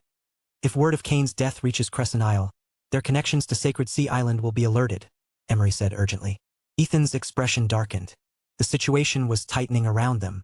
Lila had been handling cleanup operations on Crescent Isle, but so far she had only cleared one location. Do you know Sacred Sea Island's exact coordinates? Ethan asked the elder. The man shook his head. Without precise coordinates in an ocean this vast, just knowing the direction is worthless. Besides, I usually only manage the casino. Wait, the captain should know. I'll go find him right away. He left mid-sentence, hurrying out of the suite. A soft groan sounded from the corner. Quinn, who had been unconscious, stirred and slowly opened her eyes. Ethan turned toward her, ready to speak, but the fat man suddenly rolled over and sat up, stretching. A sigh slipped from his lips as his eyes flickered with strange light. Quinn, who had just managed to lift herself, slumped back down to the floor with a dull thud. What are you doing? Ethan's voice snapped sharp as steel. He had felt it clearly. The fat man had just used a soul attack on the woman. Why are you yelling at me? I was just making sure she didn't interrupt your business. The man replied lazily, rising to his feet. He slung an arm around Emery's shoulders as if they were old drinking buddies. Come on. How about we find something to eat while he sorts out his affairs? Before either of them could protest, the fat man dragged Emery toward the door, leaving both Ethan and Emery dumbfounded. Crash. The sound came from Amber Zane's bedroom just as Ethan opened his mouth to speak. His soul sense shot out, and his eyes went wide. "Ha ha! Enjoy yourself," the fat man called back with a wink before disappearing down the hall. Damn bastard, Ethan thought, but he had no time to waste on him. He bolted for the bedroom. Through his soul sense, he had already seen Amber tumble from her bed and hit the floor. Her body convulsed, trembling violently, her face flushed scarlet, and heat radiated from every inch of her skin. Ethan rushed inside and stared. What in the world had that old man given her? He had already purged the toxins from her body using natural healing. Why was she worse now? Damn it. Why is this druid healing so damn useless? Ethan muttered under his breath. He remembered other times when the skill had failed to cleanse certain kinds of poison. You're spouting nonsense. Since when are there aphrodisiacs in ethereal? The sudden voice in his ear froze him in place. It was deep, ancient, and dripping with amusement. Ethan's eyes narrowed. Morzan, so you finally decided to show yourself. Where the hell have you been hiding all this time? The old ghost had ignored every attempt Ethan made to reach him. Mind your own business. This girl is in serious trouble, Morzan replied smoothly. She's been dosed with something refined from a lust serpent's core. TSK, TSK. I never thought I'd find such treasures on Earth. Ethan's jaw tightened. A lust serpent? What the hell is that? And more importantly, how do I cure her? Heh. If it were a simple aphrodisiac, she could just grit her teeth and wait it out. But lust serpent core poison is different. Morzan's voice trailed off, deliberately drawn out. Stop being cryptic, old man. How do I get this out of her system? Ethan barked. Amber stirred on the floor, her lashes fluttering. She was beginning to wake. Her entire body glowed fever-hot, skin red as though scalded. The lust serpent's poison isn't really poison, Morzan continued, a chuckle riding his words. The creature itself is naturally lustful, and its core carries that nature. A single dose has fascinating effects. For instance, even the smallest amount can permanently cure male impotence. One taste, lifetime guarantee. Ethan's eyes widened. That's some miracle medicine. Why the hell would you call that poison? No drug in existence could cure such a condition outright, let alone permanently. Where can I get some? He demanded before he could stop himself. I had one once, but now it's almost impossible to find. That's why I'm surprised, delighted really, to see it appear here of all places. Ethan cut in bluntly. Did you use it? Morzan cleared his throat, suddenly awkward. Ahem. Let's not get distracted. Focus on saving the girl. Chapter 612. The Poison That Burns Pink. Ethan suddenly realized the conversation had gone completely off track. Enough rambling. How do we cure this poison? He turned back to Amber Zane, then fixed his eyes on Morzan. Ah! Morzan blinked, as if only just realizing he'd gone sidetracked himself. He spoke slowly, each word dropping like a stone. Lust serpent core poison, when ingested by women, has no antidote. Ethan's expression snapped. Damn it! So you've been spouting nonsense this whole time? He'd been listening with full focus, and after all that build-up, this old man threw out a line like that. It made his blood boil. Don't get impatient, let me finish, Morzan replied, his tone steady. I said there's no antidote. I didn't say it can't be cured. The only way to neutralize the poison is through intimacy between man and woman. If that doesn't happen in time, the toxin spreads. It becomes lethal, the meridians rupture one by one, the blood vessels burst, and death follows. That's why lust serpent core poison is called poison.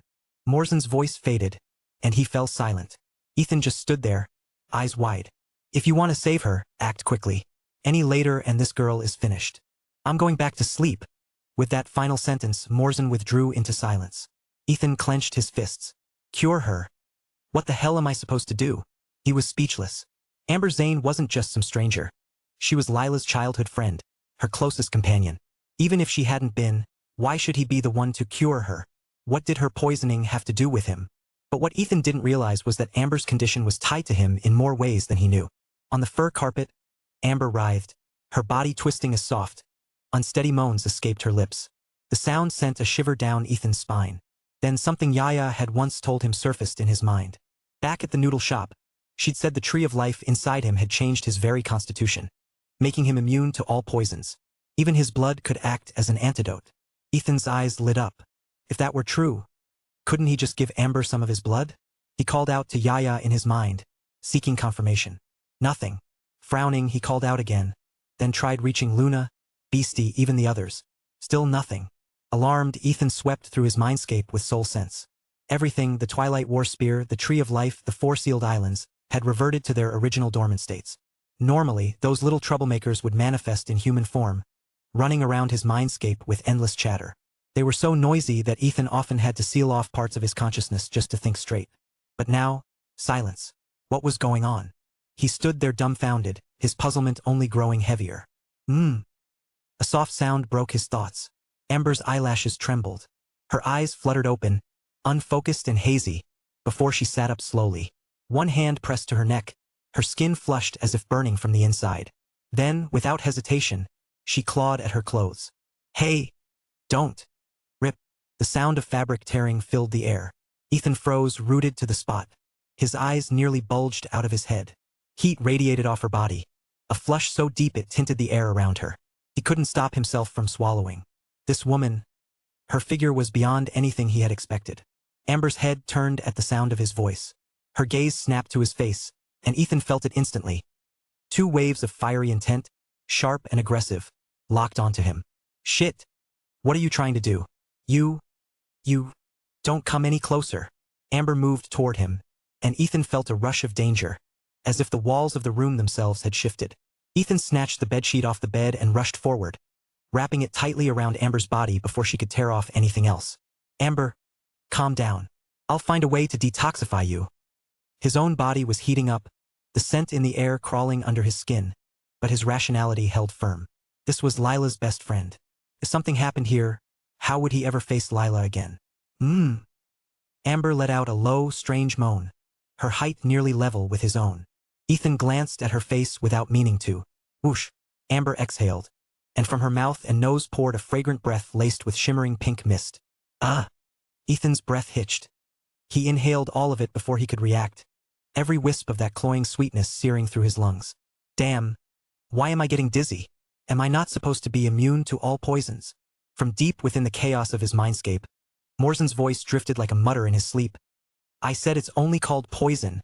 A lazy wave of his hand followed, sealing the mindscape shut as he dozed off again.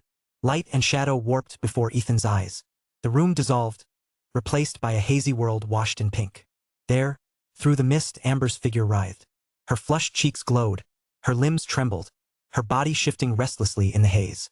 Her eyes were glazed, unfocused, yet brimming with feverish need, and strange, broken sounds slipped from her lips. Meanwhile, on the top deck of the cruise ship, the Zane family elder hurried forward. Got the coordinates, he muttered, only to slam headfirst into something massive. Ouch! The elder stood perfectly still, while the man he had collided with, more like a walking mountain of flesh, bounced backward and crashed to the ground, rolling several times before coming to a stop. Damn it, old man, are you trying to kill me? It was, of course, that greasy fat man. You? Who told you to suddenly block my path? The elder scowled. If not for his strength, that belly would have flattened him. The fat man dusted himself off, puffing up his chest. Fine, I'll let it slide. Just hand over the coordinates and you can go. His tone made it sound like he was giving orders to a servant. Humph. I need to check on Amber first, the elder snapped. His aura surged as he spoke, the oppressive might of a peak sovereign rank filling the air. Elementary intent sharpened the pressure, forcing the fat man to stumble back a few steps. Clearly annoyed, the fat man's lips twisted, but before the situation could boil over, Emery Shaw hurried between them. Elder Allen, that Ethan boy is helping Amber detoxify right now. Let them be. Just give me the coordinates. We shouldn't interrupt them. The elder exhaled, his expression softening. I'm Alan Voss, he said firmly. Seeing Emery's respectful tone, he shot the fat man one last glare before passing a folded slip of paper to Emery. I'll come back later. Amber is like a daughter to me. I'm already an old man, and she helped me secure this position. If something happens to her here, I won't be able to forgive myself. This time, I really owe that young man my thanks. He turned his gaze down the corridor, toward the closed room at the end, and let out a heavy sigh. The fat man sneered, his lips curling into a lewd grin. No need for your thanks. That Miss Amber will thank my brother herself. Heh. If Ethan had heard that, he'd have definitely shouted. Since when the hell did I become your brother? Chapter 6:13. The Purge of Ashwick. Elder Alan Voss had already taken a step down the stairs when those words reached his ears. He stopped, turned back with a frown, and climbed back up again. What do you mean by that? The old man was sharp, and the hint in the fat man's tone hadn't escaped him. Ah! The fat man's face went blank, his mouth working but no words coming out. Your mouth really is foul, Emery Shaw muttered, shaking his head before throwing the fat man a glare.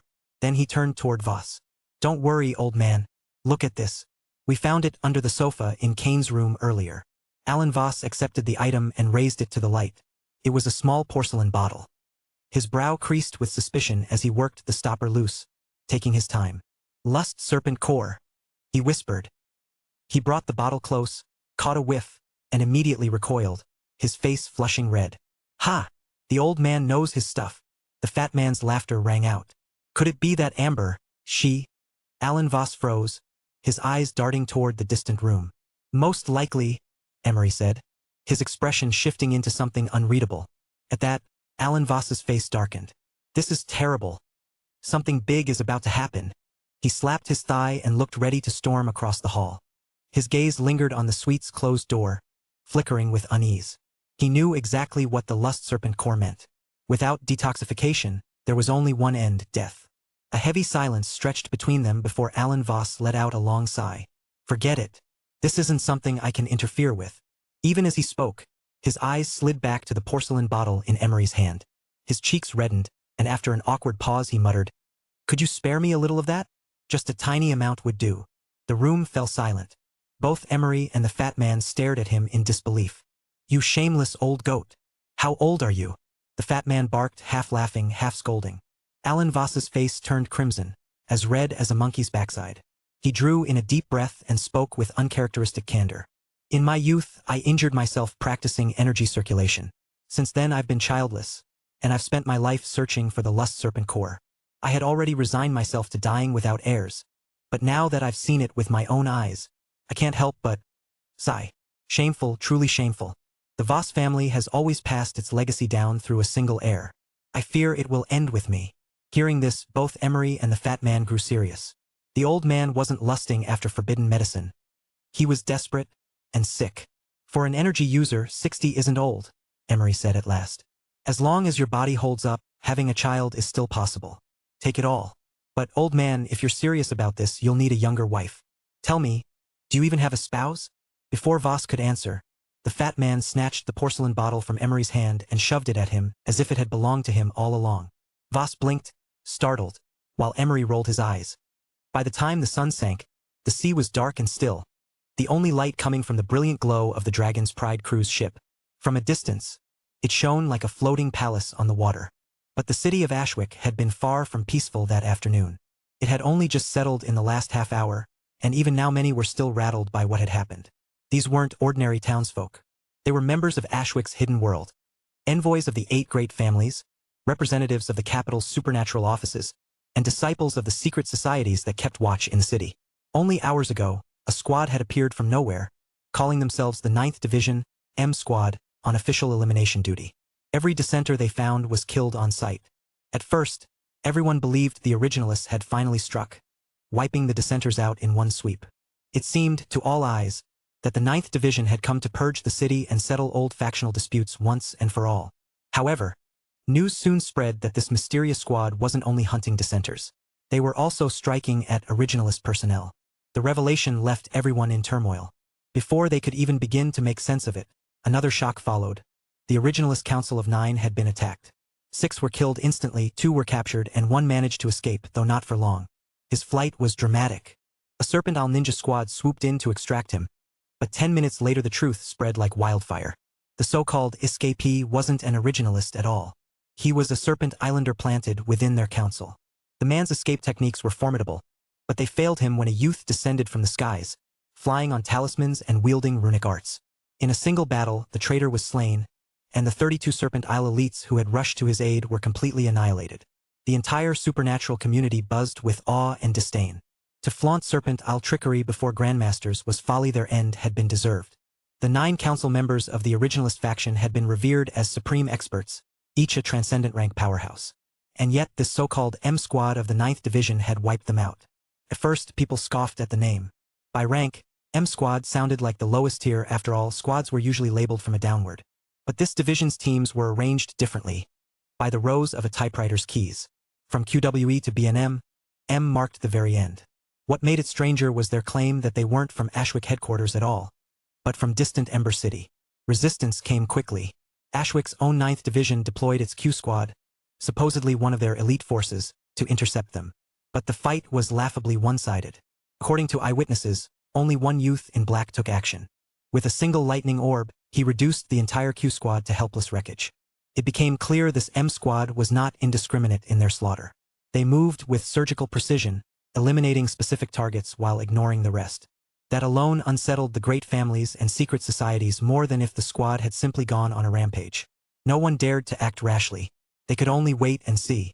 Then came the final revelation, the one that left the entire supernatural world reeling. Ashwick hadn't been the beginning of the purge. It was the end. Across the nation, the dissenters had already been wiped out, their strongholds broken. Originalist personnel, too, had fallen in scattered purges. Ashwick was simply where the campaign had concluded. The message was clear. The world was changing, and its powers were shifting. Far away in the eastern seas, on Crescent Isle, lay a small hidden island. Its ancient-style buildings stood in quiet seclusion, wrapped in mist. From within, one could see the sea and sky clearly, but from outside, the island vanished as if it belonged to another realm altogether. He wore the attire of another era, something medieval, austere, and foreign. "Lord Alaric," she said firmly, "what I've told you is the truth." "Amber Zane," Alaric muttered, his voice low and edged with cold amusement. "She dared to board a ship with another man, even booking a lover's suite with him. Ha! The Zane family has grown bold indeed, allowing such disgrace. Perhaps the Zane family no longer deserves to exist." The man called Alaric was strikingly handsome, his features sharply defined, his presence magnetic. But beneath that beauty lay a shadow, a gloom that clung to him like a second skin. His hand rested lightly on a longbow laid across the desk, and a thin smile curled his lips. "I have no ties to your 9th Division or your dissenter faction," he said, finally lifting his gaze to hers. "You come to me with this news. Surely it isn't for free. What do you want?" The woman's smile sharpened, though her eyes were hard with hatred. "Lord Alaric is perceptive. We're being purged by forces we cannot resist. We only ask that you grant us temporary refuge here on Crescent Isle." Chapter 6:14. Storm over Crescent Isle. After she finished speaking, the man known as Lord Alaric let a small, curious light cross his face. Oh, there really is such a thing. He did not ask who this mysterious force might be. The question seemed to amuse him rather than trouble him. He regarded the woman with the same cool composure, then said, "Wanting to stay on my Ascension Isle? It's possible. Each person must give up 3 years of their life. That hardly seems unreasonable, does it?" The woman's eyes flickered at that. Lord Alaric did not press her. He kept his hands on the longbow that rested before him and stroked it as if to steady himself. The woman swallowed, bowed quickly and said, "Then thank you, Lord Alaric. I will arrange for the others to come to the island." He gave no answer, as if he had not heard. The woman bit her lip and turned to leave. As she walked away, he muttered under her breath, venom in every word, "Amber Zane, damn her. Don't forget you're my prize, Alaric's prize. If you dare ruin what belongs to me, what I hold sacred, humph." A sharp crack split the air. No sooner had the woman gone than the man's face changed. The faintly amused detachment vanished, replaced by something cold and hard. He gripped the longbow so tightly the wood screamed. With one snapped movement he broke it in two. Time moved on. Day became night, and the tide rolled on as usual. Aboard the Flying Dragon, in the ship's only presidential suite for couples, Ethan lay stunned, unsure whether he had woken into reality or into a dream. He remembered wrapping the sheet around Amber and catching a sudden, intoxicating scent that made his legs go weak. After that, everything went dark. In sleep he was somewhere else. A vast furnace that shifted between blistering heat and sudden cool relief. Inside him a burning pressure churned. A pain that felt like it would split him open. The urge to scream, to explode, rose until he thought he could not stand it. Just when it threatened to overwhelm him, something soft and fragrant would fold around him, calming and strange, and warmth would flood his veins. It was like being dragged from purgatory into a brief, dizzying heaven, over and over again. Why isn't the boss answering his phone? On Crescent Isle, in a bland business hotel conference room, a tight group of people sat around a table, all of them part of the team that had gone out on the elimination missions. 2 days earlier they had arrived and begun trying to reach Ethan. First he did not answer. Then his line went dead. 2 days without word was long, and anxiety had begun to gnaw at them. First Lila and Astrid vanished, and now Ethan. It was too many disappearances in a short time. "I say we bring the captain in," Williams said suddenly. "She knows this world better than any of us." It was the kind of practical suggestion the room needed. When the team had left Ashwick, Ethan had told everyone to check in with Williams. Williams had 2 women with him, both of whom were high-priority protection targets. So Williams had come along when the others gathered. Williams had been the squad strategist back in their military days. He spoke with the calm assessment of someone used to reading danger. His words cut through the panic. Except for the Whitmore family members present, no one in the room really understood Earth's supernatural side. The Whitmores themselves kept to their own circle, so even they had limited, patchy information. Aunt Melinda suddenly sat up, slapping her forehead. "Of course. How could I forget? This is Zane family territory. We can contact the Zanes." She pushed back from the table, excitement and relief in her voice. "Think carefully, Aunt," Markham said without looking up, sprawled like a sloth on the sofa. He glanced sideways at her. "Don't forget what happened at the 8 Great Families Assembly." His warning hung in the air as the room fell back into uneasy silence. "Yes, Aunt. The Zane family tried to blood sacrifice everyone in the Silverwood Hidden Territory along with Lachlan Silverwood. They were crushed, and only Sister Amber escaped from there alive," Maria said quietly. Aunt Melinda sighed. "Amber. Right, that poor girl." But before anyone could respond, she suddenly clapped her hands as if struck by another idea. "Oh my, Aunt, please," Markham groaned, sitting up and rubbing his temples. "With that muddled brain of yours, I won't even bother. I already tried calling Amber. She didn't answer." He grabbed a pillow, rolled over, and buried his face beneath it. The rest of the group just exchanged weary smiles. They had spent enough time with Aunt Melinda lately to know better than to expect much order from her thoughts. "Blackie, you're the fastest. Make the trip," Victor ordered.